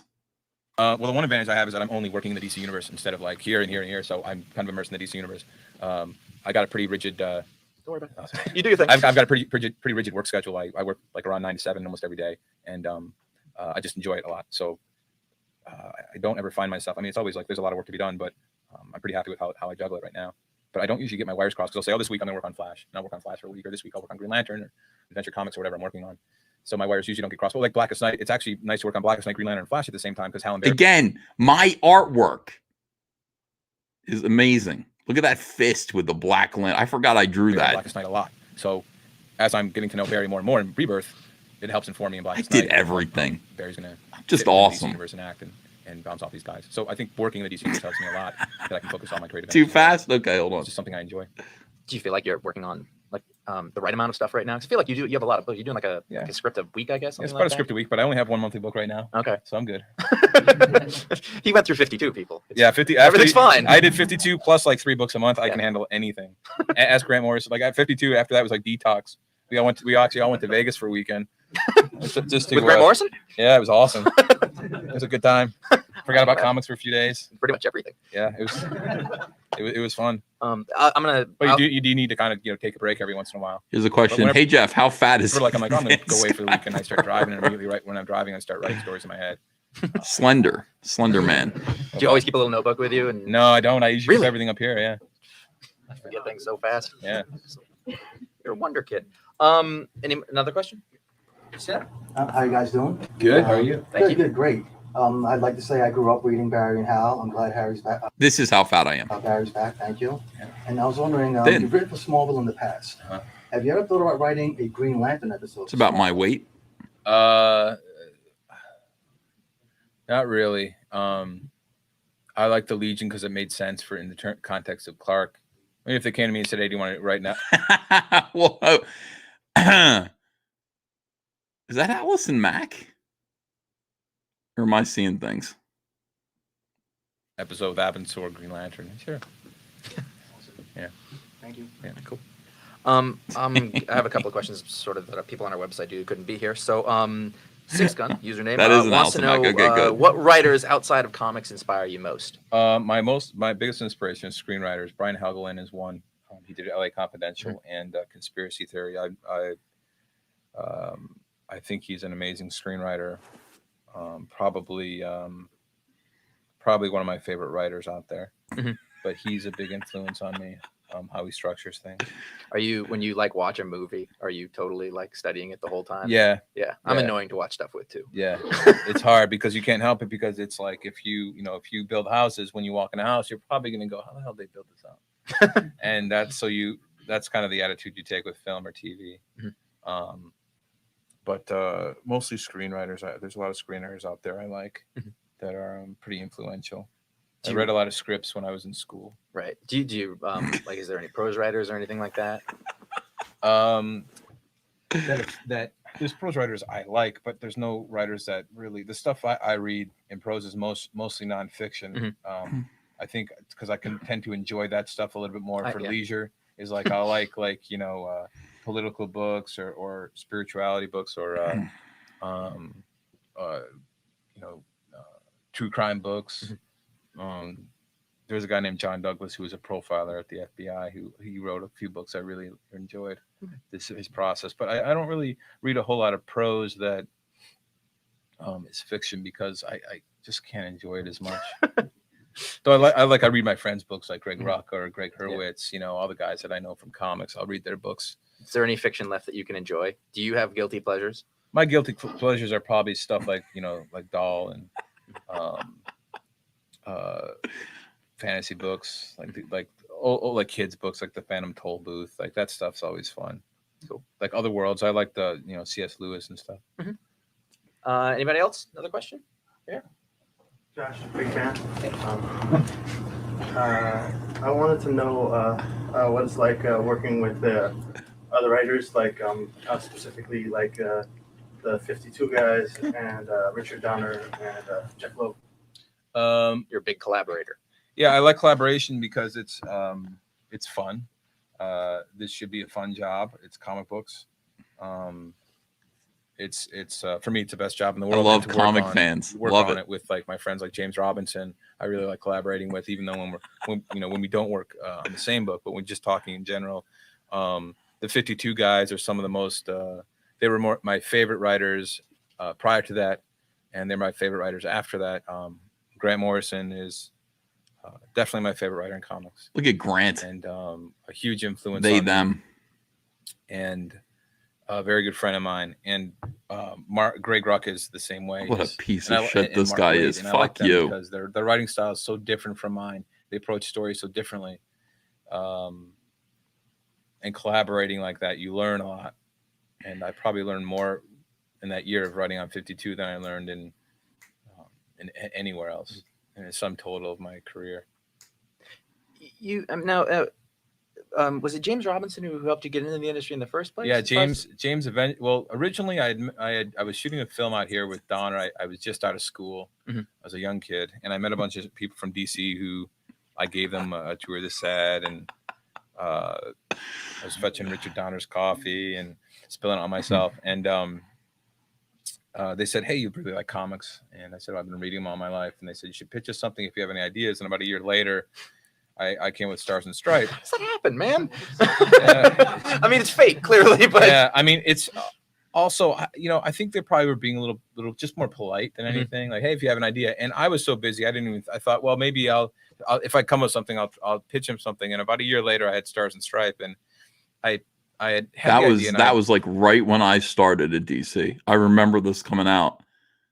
And Jeff did it. I was doing Impulse, and Jeff was doing this. He had done a 4-part DC miniseries. He's acting like this is the first thing he did. It wasn't. He did something. I can't remember what it was called, but it was like a doomy kind of Spectre thing. And then he did this, and this was very, very well received. Lee Moder, I haven't heard that name in a long time. And we did a crossover. He brought Stars and Stripe over to Impulse. I did the cover for it. Didn't get to work with him, but that's when I started talking to him. My schedule didn't line up enough to draw that issue of Impulse. There was a fill-in artist. But yeah, that's when we became friends. I met James Robinson in LA, and I met him actually before. He said, I remember like a podcast. I met him at a con when I was in college. I met him at a con. I was probably 19, and I love Starman. Yeah, and we just talked film for like half an hour, and we just became friends. So when we moved out to LA, I was like, got a job with Donner. I said, hey, I'm out in LA. We got coffee. We just kind of struck up a friendship. And about a year after I met the people at DC, I came with this idea for Stars and Stripes because I wanted to create a superhero for girls, because I felt like the DC universe didn't have all their superheroes for girls were like Supergirl, Wonder Girl, Batgirl. Nobody had their own legacy. And I wanted to create somebody that my sister who had passed away a year earlier, I wanted to create something that she would have liked. And so I came with this idea for Stars and Stripes, which was, if anyone doesn't know it, which I'm sure a lot of people don't, because it was a pretty obscure book. It's about a girl who finds out her new stepfather was a sidekick to a superhero. And so she becomes a new version of his old partner. This is why, like, Jeff creates a comic book for girls. You know what I mean? And this is why they hate him. She's blonde, blue-eyed. You know, I mean, it's like, but it is for girls. Like you look at that and you go, that's she's not, she's just representing, she's just a DC superhero. It's just quite accidental, but like that kind of thing would never be tolerated now. It just would not be tolerated in mainstream comics. Make them mad, really. And it's a stepfather, stepdaughter superhero team. And I pitched it to James, and he really liked it. Gave me some pointers. I turned it into the guys at DC. No, Geoff is not an SJW. Mike Carlin, an editor named Chuck Kim, really enjoyed it. Mike Boringo drew a picture of Star Spangled Kid, the first picture ever. You have that? I have it framed in my office. Nice. Mike was an awesome guy. I had met Mike at a show at some point too, and so Mike S. Miller met Mike Waringo too, Geoff. Mike S. Miller had a piece of Mike Waringo art as well. I wonder where that is. I wonder what happened to that piece of art. So anyway, I pitched it, and it was supposed to be a miniseries, and then they turned it to a monthly. That was it. Before they said to you, pitch us some ideas if you had them. I mean, had you thought about writing comics professionally? I mean, was that something? A little bit, but I was so concentrated on a film, and being assistant to a director is not easy. So that was like 90-hour-a-week job, and that was fine because that's what I wanted to do. So when I had some downtime to do comic stuff, I did, and they bought that, and I thought, well, I'll do Stars and Stripes for fun, just for fun. Consumed by stock hurts. Then James, probably, and I met David Goyer, because they wanted to ask me about Star Spangled Kid, and Goyer said, "Hey, James left. Do you want to co-write JSA with me?" This is like issue 3. I hadn't even had a comic out yet. I was like, I guess so. You fell ass backwards into this. Yeah. And so I got into it, and I learned a lot from writing with Goyer for those first 2 years. And then Stars and Stripes was getting canceled, and I said, "Oh, that was fun. I'll just co-write JSA with Goyer." And Joey Cavalieri called me and said, "Hey, do you want to write the Flash?" And that was my favorite character. He said 6 issues. I said, "Sure." I turned in my second script, and he said, "Do you want to just stay?" I said, "Okay." And then from there, that's when I really focused on. I really was enjoying it. I was balancing working for Donner and writing Flash and JSA, and then I did some Marvel work. I did The Thing. I did Avengers. And then I got offered Hawkman, and that's when I was like, I can't do all. I was literally like, not sleeping. How many years or so, I guess, were you? I did that from probably about, I think, 2.5 or 3 years.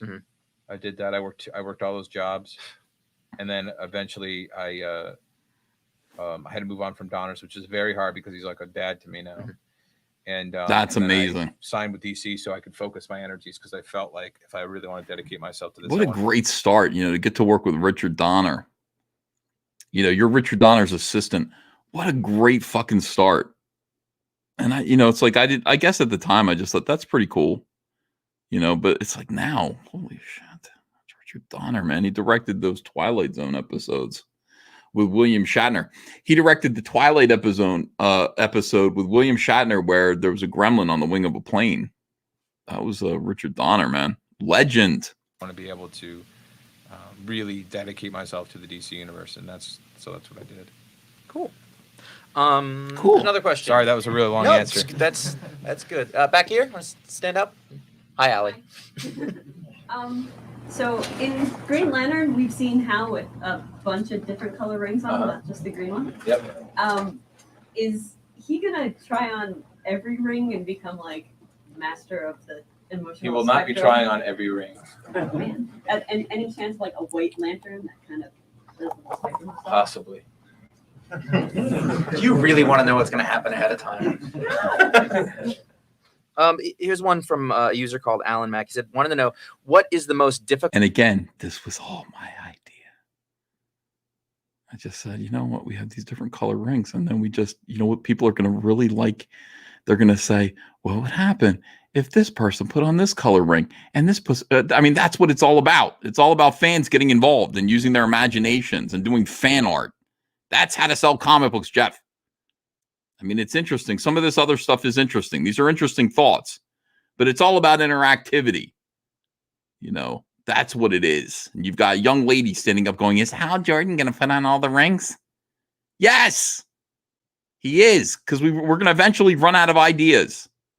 He's going to put on all the rings, and then he's going to put on the white power ring. The white power ring, not the white power ring. The white power ring. It stands for life. Interestingly enough, the black power ring is death. That's weird.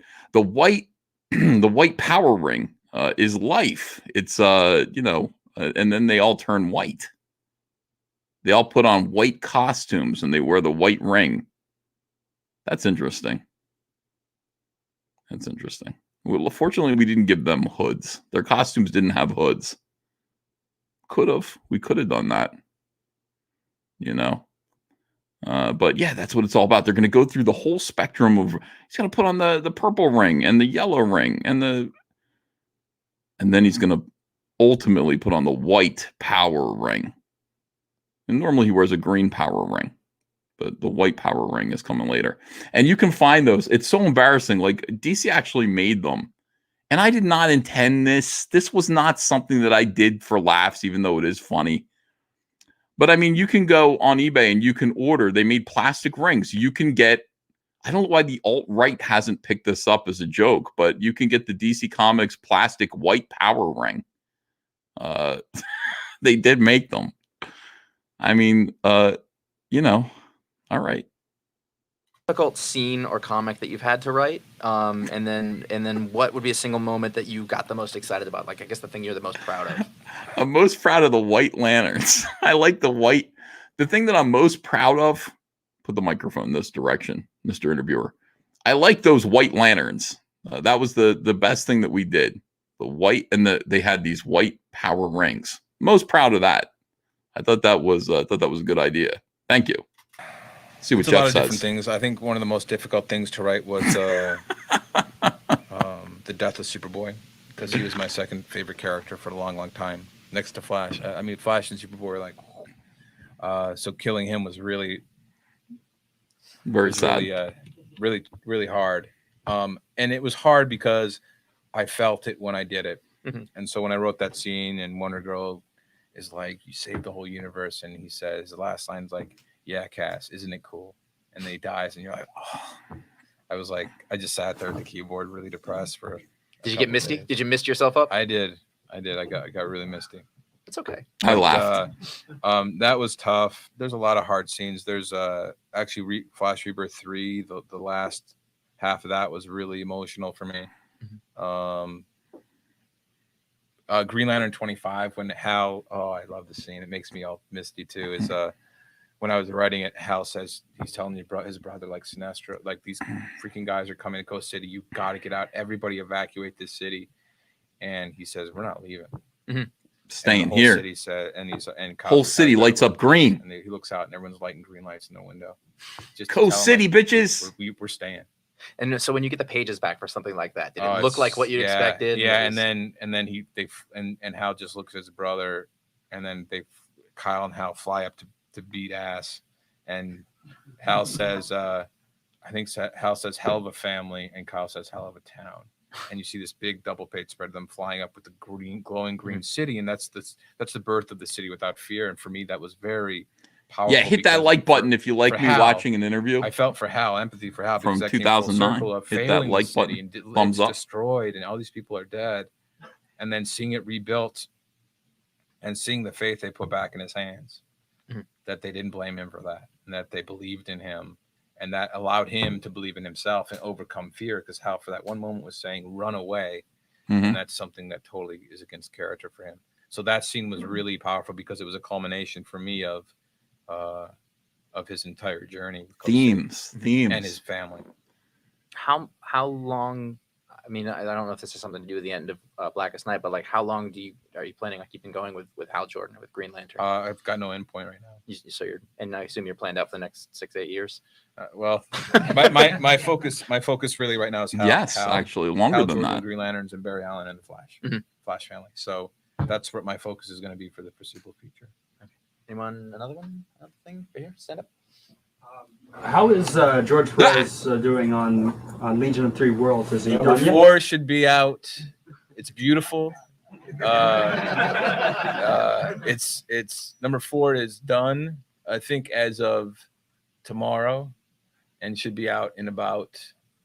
I don't want to promise anything. I'm guessing and hoping 3 weeks, 4 weeks maybe, because it goes to the printer and it has to all this stuff. But it's supposed to be done not 6 months. I said weeks. I said 6 weeks, and then issue 5 will probably be shipped. It'll be shipped in June at some point. So go tell the Manson family they're gonna have to wait. There's a lot of discussions about that, and I hate late comics too.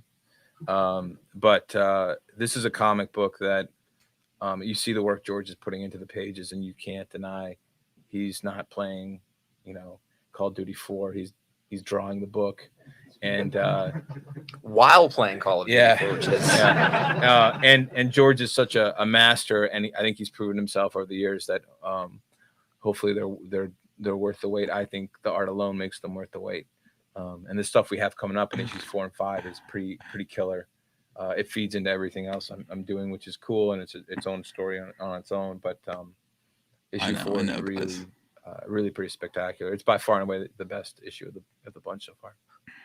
I mean, but it's coming. You grew up when George Perez was, he's a legend, but at that time he was like the big name in artists. What's it like to work with these guys now for you? I mean, it's for Perez, it's great. He's a master storyteller. Mm-hmm. You don't get any more professional than this. So you give him all this insanity to draw, and he does it and makes it even better than you'd ever hope. So, and he sticks to emotions, which is nice. He never forgets it's about emotions. Mm-hmm. That's why I like 4 so much, because it's a very emotional book. But it's a thrill. It's an honor to work with somebody like Perez. I mean, I would assume that would not that you're having a hard time getting into your game, but I mean, like if you're always thinking George Perez is the guy on the other end of the script, so it has to be awesome. It has to be good. Yeah. But also it's got to build to his strengths and also my strengths. So Legion of Three Worlds is a storyline that if anyone's reading it, it's a bajillion characters. Mm-hmm. Only George could draw that. On top of that, though, I want to make sure that's an emotional ride for these guys. So you see these story arcs. If you look at Lightning Lad, he starts here and then he ends up somewhere else. Brainiac 5 is probably the most fun to write because he's got. Chris Boitano says this is nostalgic and depressing all at once. I know. I'm feeling the same way. Like tremendous waves of nostalgia for when DC Comics was really good, and this is it. I mean, Jeff was at the top of it. It's like, man, he cared. We all cared about this stuff. And I've been saying lately, it's like what a waste of time it was. And it was like, we really did care. And for what? We did all this great work. We entertained people for a little while, which is really all comics should do, I guess. But, it's like I don't know. The corporation just kind of, I don't think they reward people like us adequately. They certainly, look at what's happening to Jeff. Yelling at him. One thinks he's an idiot because he's old, and the other one thinks he's kissing his ass the whole time, and they always are arguing. That's not the right thing. And the guy gets to get a haircut, and and at the end of there's some funny stuff with him at the end of Legion 3 Worlds. But my goal really with that book was to tell a big crisis style story in the 31st century, but also make sure it was a story about these characters, about people. Okay. There was a question back there somewhere, I think. Yeah. Go for it. I was just wondering about Blackest Night. Holy shit! Had the big bug for Fear and the whale for. What is that enormous? Is that an enormous poster, or is that Force perspective? More animals. You'll see 2 living entities. One will kind of just be referenced in issue 43, and you'll see another one in issue 43. Not exactly how you expect them. Were there rejected lantern colors? You're like, No. we decided not to do mauve. No. No. I haven't heard that one before though. Okay. No, I have. Everyone's like, "Hey, when's the aqua blue?" Oh, they're gonna be. I'm genuinely curious if you started with a no, because I didn't want, like, in all honesty, the simple fact is, like, Roy G. Biv, everybody knows that. Right. Okay. So I don't want to go beyond that, and also I didn't want to have a million color, like. Right. So what are the, and someday 10 years from now, somebody's going to do that story. It's going to be awful. Yeah. When they introduce the chartreuse lanterns, but hopefully they won't. They have done that, Jeff. But no, I always want to stick with the Roy G. Biv because it was very, green's for me the fulcrum. So you've got 3 on either end, fighting towards green. But it was never going to be more than that. Okay. And black. I mean, and also were the emotions white. that were related with those? Did those all come fairly easily? Yeah, pretty quick. The only one that was tough, orange. Yeah. Well, that's the one like, I want greed, but I can't say greed because it's green. Like you just say greed, and it just feels like it should be. And I said avarice, Jeff. This is the one thing that I used to.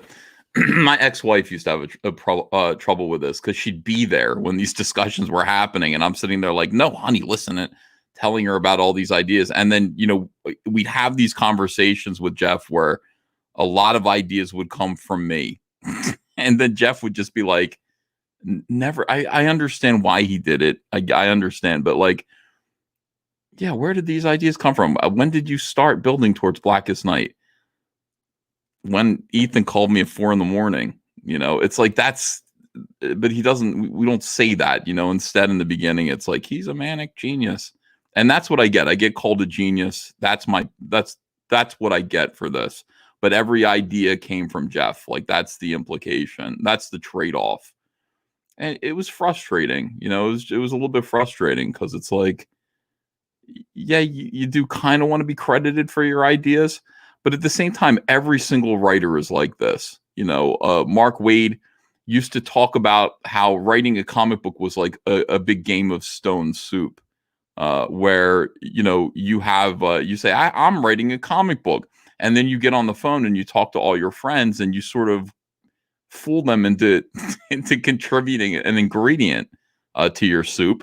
And before too long, you have an entire story that everybody contributed to. And then that's your story. That's your soup. You made that yourself. But that's kind of the way it is, Green. Mm-hmm.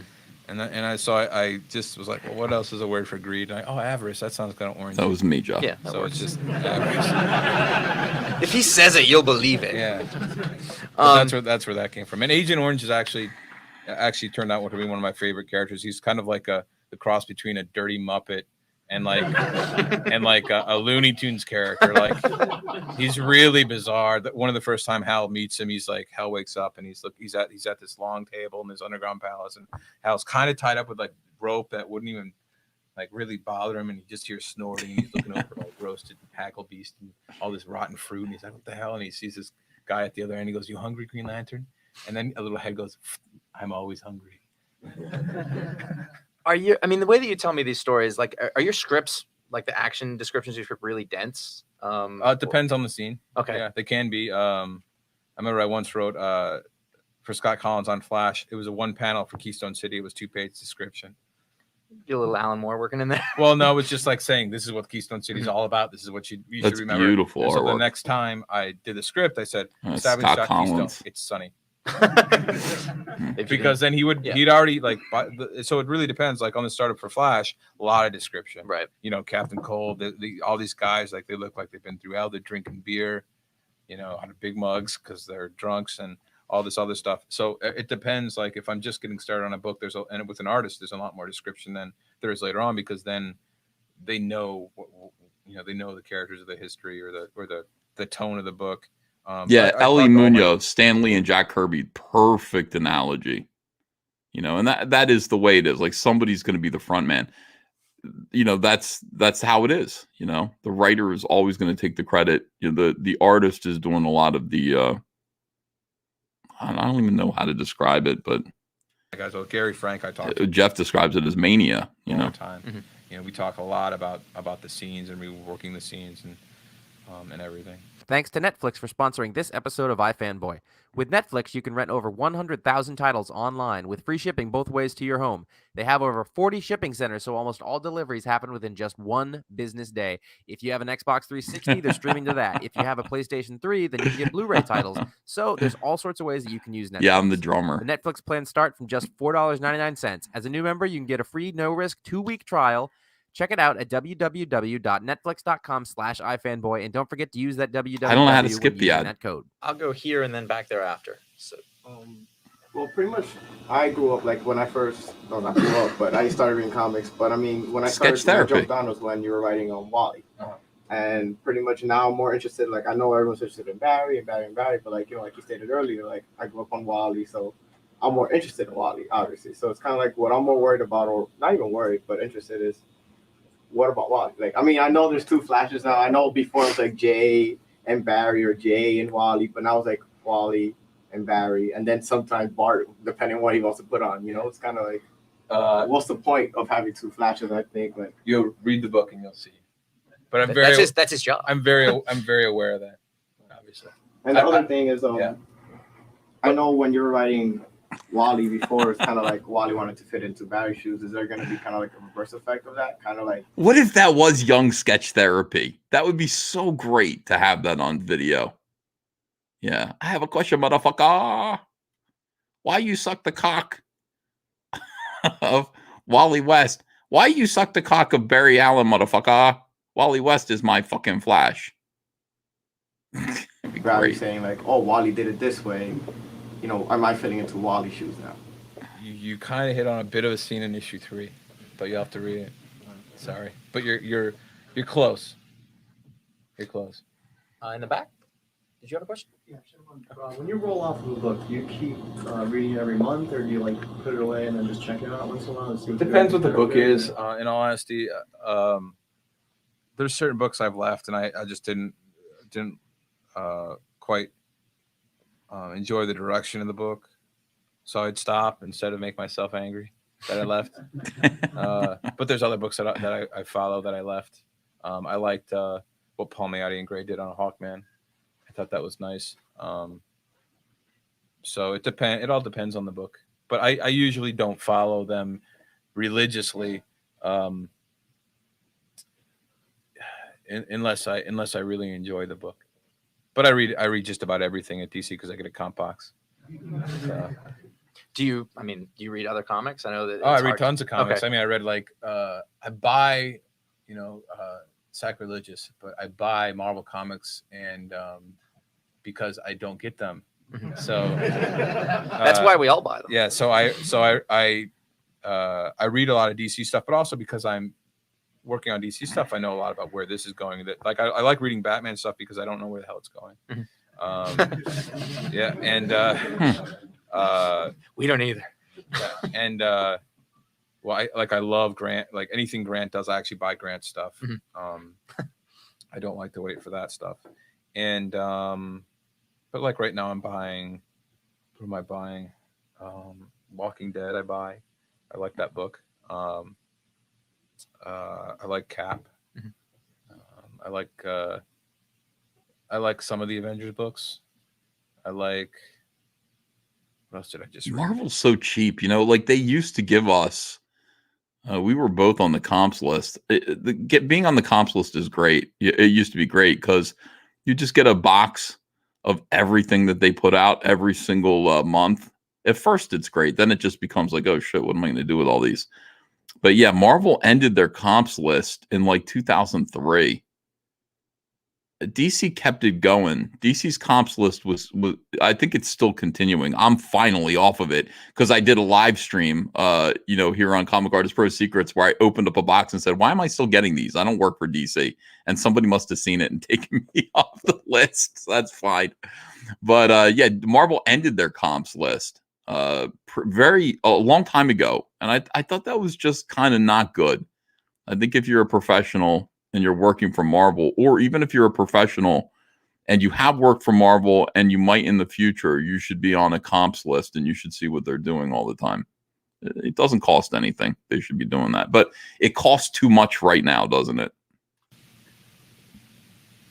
I buy Spider-Man once in a while. Have you ever Wolverine?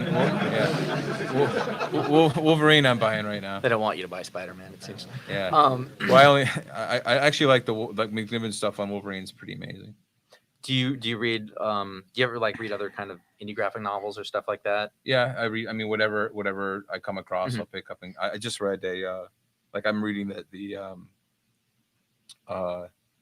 Scott Pilgrim stuff right now, which is really good. And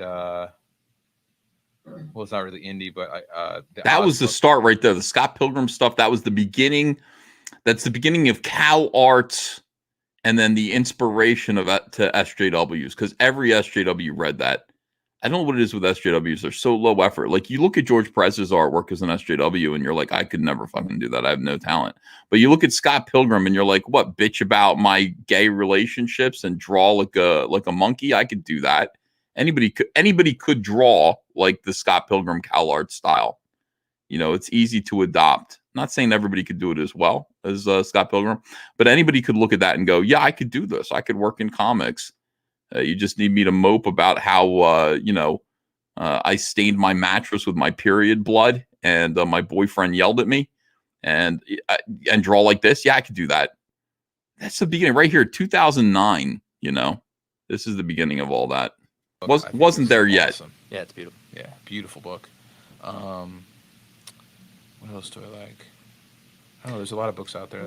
I mean, like, is there like a point, like a graphic novel from like something like things that you read that are like your favorite graphic novels or stuff like that? The stuff that really like affected you. I really loved Shade the Changing Man by Milligan. Mm-hmm. Back in the day, that was awesome. The first like half of that series, that was a really great book. Suicide Squad, I really loved.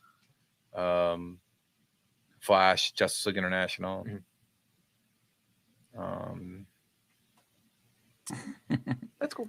Yeah, just I mean, just keep listing books for another 8 minutes. Yeah. I mean, I have a wall in my office. If it ever falls, I'm going to be crushed. But I have a wall that goes up to my ceiling in my office of just comics that are on pull-up boxes. Mm-hmm. That probably goes from there to the guy in the Detroit hat, and most of it's just reference. It's too many reference stuff. But I could talk about runs all day. Yeah, way in the back on the wall. When DC is bringing back characters in the future, as they inevitably will, like, do you think they're going to come to you? I can't believe they made me stand against the wall and ask Geoff a question like this. Ethan Van Sciver to work on it? Like, are we going to get Bruce Wayne Rebirth in a couple of years? Ethan and I have talked a lot about this. I don't know if there's a Rebirth beyond Flash Rebirth. I think Green Lantern and Flash, for some reason, they go together like peanut butter and jelly. So I don't know if it makes sense to do another one. I don't think it does. It did, didn't it, though, Geoff? Because we had to rebirth the entire DC universe after they took this away from you. After you kind of went away to Hollywood for a little while, they fucked up the DC Comics line so badly they had to ask you to come back and do a DC rebirth on everything. And thank God Geoff called me up. He's just like, "Well, I'm not doing it without you." And he gave me some pretty choice stuff to do. But I mean, it's funny. Like Batman Rebirth, Wonder Woman Rebirth. No. I'm not really interested in another Rebirth, and I also don't think you can get much better than Hal Jordan and Barry Allen. Booster Gold Rebirth, Geoff. Batman, I think, is a whole different animal.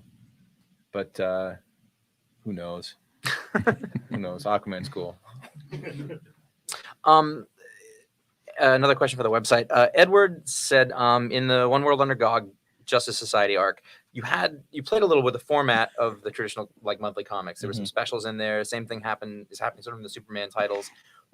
And I guess he sort of want to know what your thoughts are on the monthly format as it exists. Are you one of those people who wants to stick to the monthly format as long as possible, or do you is trades a big thing? Well, trades, I mean, they're going to trade everything whether you like it or not, and I like it. Everyone should like it because then everybody can read it. But it's certain books, like obviously they're going to collect Flash Rebirth in a trade. There's just no question about it. With JSA, it's like, well, where are they going to break it? You don't really know where they're going to break it. I think there's more in writing comics nowadays. There's more play for format. I like the weekly format's really interesting. Would you do it again though? It depends on the project. It'd have to be really cool, and with the right people. Because again, I like collaboration. But I like doing like specials and one shots and things to just shake it up a little bit, so it's not the same thing. And I also enjoy books that are extra length. Like Sinestro Corps was 54 pages, and I love that because it allowed me the room to do everything I wanted. Blackest Night 1 is like I think double size too, so or close to it. So it gives you at the same price. So it gives you it gives you more to play with. But I like mixing up with format. I did Action Comics Annual a year ago where we had a lot of little stories that were it was kind of like a cool throwback. But the monthly book is cool. And if I worked on one like one title. If I was just working on Green Lantern, I'd probably be doing a lot more ancillary books with it. Is there one more question? Why? In the back? Question. Agent Orange, how do you pronounce his name? Larfleeze. Okay. And I'll tell you how I got that name. The second question is, what's your spin on working with the controls? Because everybody that actually did the controls in Green Lantern, they were in and they were out. They were just pop-ins and defeated and they were going out. Next issue. Yeah, they're basically Guardians, but they're idiots. Boy, how weird is it? There are black people in the audience and they're asking questions of Geoff, and it's not, when am I going to be represented in the comics? I need to see more black people in comics. Isn't that weird? In 2009, you have a whole room full of like a crowd of people of various ethnicities. None of them are asking questions involving identity. It's almost as though this happened all at once. It's almost like it was a political flood of weirdos that all came in with an agenda. You know, you got a black guy in the crowd. He goes, how do you pronounce Larfleeze? And also, you know, what's up with this in the story? And he just cares about the story because Geoff is writing good stories. Man, it really is something else. This is a time capsule. It's just incredible. All right. So they've never had a successful. Agent Orange says this about him when they come after him in issue 1. He says these guys tried to start the Dark Stars. They had the effigy guys. They failed every time. They're idiots, and they continue to be. Larfleeze came from. I was naming this Muppet guy, and I want him to be this disgusting. Like he's got like like he'll find a morsel of food in his thing that's like 2 weeks old and eat it. But he's this disgusting little kind of creature, and so I. So what are the 2 grossest words I can think of? Well, lard and sleaze. And so I just smashed them together for Larfleeze, and that's where it came from. Yeah. But he's a cool character. I can try and answer some quick questions so everybody can get one in because I saw a bunch of hands. Idea for the Red Lantern cat? Oh, Dexstar? Yeah. Shane Davis's Dexstar gets a shout out. Look at that. See, this is the thing, man. Comic skaters. Shane Davis created a cat. You're all wondering why he's doing a cat book now. Dexstar. Hold on. Dexstar, created by Shane Davis. Big fan following. I love it. I was just curious what Shane, everyone I work with, I collaborate a lot. Shane and I were goofing around, and I said, well, I want it to look kind of. I wanted a small Red Lantern to be really ferocious, and he said, what about something that looks somewhat like Shane a house Davis. I said, try it, and it was funny, but yeah, I wanted like the most the most unsuspicious character to be a Red Lantern. Cat Pappy. Starman. What's going on with him? Where would his story go next? You'll see him in Legion of Three Worlds #4. Oh, excellent. Thank you. And then Adventure Comics. Man, that makes me happy. As far as the Blackest Night goes, how did you come up with the list of the lanterns? Now, when he said Blackest Night, he didn't mean black. He meant, the story's called Blackest Night. Once again, we have people of color, POC, and they're only interested in the stories. They are not sitting here complaining about identity issues. They're not fighting about social justice. They're not demanding that comics reflect anything other than what they are. They're just involved in the stories, man, because the stories are good. It's fascinating. Just the Black Lantern. By like emotional content or just like what's cool? A bit of everything. Yeah, a bit of everything. And they had to be dead. Right here. How many people will be collaborating with you in Blackest Night? Peter Tomasi's going to be writing Green Lantern Corps. And if you haven't, I'm sure most of you are reading that because it's a great book. And then there's a few other writers that'll be working on some ancillary stuff, but not many writers, which I'm very happy about. We've got a pretty close knit of guys that are going to do anything with Blackest Night, so we can see it all, make sure it's the best it can be. Right in the back. With reference to the Blue Lantern Corps, it seems like they're just going to be there for the Blackest Night. Do you see them being there post Blackest Night? I can't talk post Blackest Night. Because it's brightest day. Introducing the White Lanterns with white power rings. It's all lined up. Questions here. Okay. Adventure Comics. Anthology or just straight up monthly comic? It's a monthly comic. It will have more than one. It has one lead They've ruined and all we'll of have this. other characters that weave in and out. Social Justice Warriors but ruined it'll be all of adventure this. comics, so it'll be a variety of stuff, but it does have a lead character. These are good, happy fans who are engaging with a writer that they enjoy on books that they enjoy. They're not focused on anything other than fun stories. And DC Comics and Marvel Comics threw all of this away. They just threw it away. I see this audience smiling, happy, engaged, questions about the stuff that Jeff's doing. And, there's no tension in the room. Everybody's happy. It's just awesome. One last question over here. From the time that you actually write these scripts to the time that you actually finish it, there's a lot that goes on. Things in like your personal life, you get new ideas. Things happen in the news. So how much does a script change from the time that you think about it to where you write it down to when it actually goes into the final production? After I write it and then it goes to production, it doesn't change that much. Sometimes dialogue will get tweaked just because the art will be different than you thought, or there's a different emotion, or you come with a better line. But most of the time, they stay pretty much the same. I mean, after I'm done, they always are constantly evolving before I write them. But once I write them, they're pretty much locked. Barring input from my editors and stuff. Are you a retweaker? Like, do you? Oh, I thought he know was hard going to let say the script something go, else. Or do you put so much thought into ahead of time that I think about stuff so far in advance that once, like, there's certain scenes that once I write down, I know that was the scene. Like Captain Cold issue of Flash I did years ago. I had that whole issue in my head for probably a year and a half before I wrote it. So I wrote it one day. I just Great Scott Collins art. And with that relief, I think it's Yes. probably a good time to stop this part. So thanks so much. Cool. Thanks guys. It's totally fun. Hey.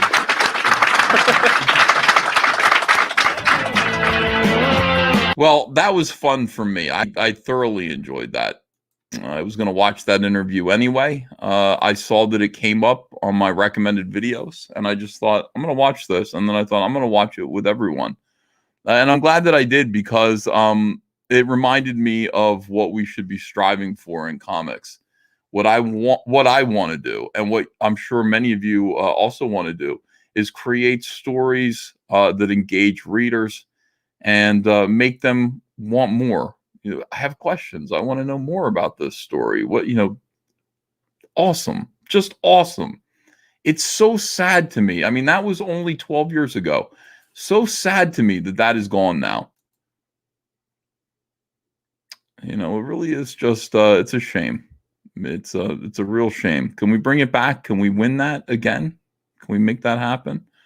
I'd like to think so. And I'd like to think that we're in a unique position to rebirth that attitude among fans. Scratchpad says, people often understate the meaning of entertainment. Comics like DC used to offer mythological stories that guide societies to survival. Now they don't. Force Goes Fabio says, Ethan, you're better than DC. Don't look back. I don't usually. I like to. I like Geoff Johns. Geoff Johns is under attack right now. It's fun to go back and look and just remind myself of who he was. Not a perfect guy. I had issues with him, obviously. But problem is that, as it turns out, we're both kind of alpha dogs. And we both want to run things our own way. We both have our own stories. But Geoff was going to win because he is the writer. And looking back, not bitter at all. Perfectly okay. Amargard says, unlike bums in this chat, I'm at work. Don't delete.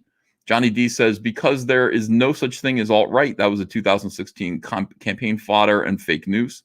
Snarkticon DM says, did anyone ever want to make a Doomsday Red Lantern? I figured it was pretty rage-filled. I never did read all of Blackest Night yet, so I don't know who had all the rings. I feel like they did do that. Red Hood 777 says, hey, Ethan, I love you and Geoff Johns. Well, I love you too, and I'm sure Jeff would as well. Johnny D says, so awesome seeing you win after the freaks canceled you. The SJW pain you cause turns me on in a weird semi-sexual way. 200 Watt Studio says his JSA before Infinite Crisis was great. Ryan Twos says, so will Jawbreakers finally come in a Gemini mailer to Canada? Zach's books always come damaged here. We'll make sure they get there safely. Dan says, hi, Uncle E. Please make us a He-Man size Rainbow the Brute toy for us to all to buy. Okay, I will. Joe Wojnowski says, Ethan, have you considered making a Rainbow the Brute troll doll with sculpted hair and a fuzzy beard? We are doing that right now. That's in progress. Puts a unique spin on it, and what could be more masculine than a beard? We are going to do that. That's in the works. Pie Guy 07 says, do you have the pencils for the Barry getting the costume on? That looks beautifully complicated. I'm sure it's somewhere, but it's before I used to scan my own pages. I used to just turn pages in. So I don't have a scan of it, unfortunately. Installation 7 says, would you hire Geoff to write a Jawbreakers book or Cyberfrog? Like that, in a heartbeat. Deltaverse Comics says, Hi-Fi taking their course. They like my colors. Hi-Fi is awesome. 200 Watt Studio says, I need to spend more time on man nipples, quote unquote EBS. Nolan Nerd says, just realized I haven't gotten a member's card since the brothers card during the election. Do you have backstock to send me all the ones? I am missing Nolan Nerd. If you are a member of the channel still, send us an email, cyberfroghelp@gmail.com, and include your address and your request, and we'll see if we can accommodate you. Zaid Comics, congrats Uncle E on Jawbreakers and growing all caps. Excited to hear about writing opportunities. That's great news for Comicsgate creators. Some of the most fun I've had was writing with Malin on Graveyard Shift this year. Josh THX 1138 says, nobody sucks his own dick as humbly as you, bro. Thank you. Trevor Nielsen says, see, you mentioned wanting an editor and Heather Antos calls. No. Cloud9 Ninja says, my 6-year-old son would love a Cyberfrog shirt. Wolven says, hi, Uncle E. Will there be a second chance for Starblades for those who missed the first run? Maybe, but maybe not. We're really tight on books, on issues that are available. Yorashimi Otaru says, all caps should do a McCarthy biographic novel. I would love to. Merlin's ID says, I started working on a pulp. Imagine John Constantine crossed with Venom. Thank you to the Fandom Menace for inspiring me to do it myself. Thank you, guys. I've got to run. Great being with you, and I will see you again soon with another video. Adios.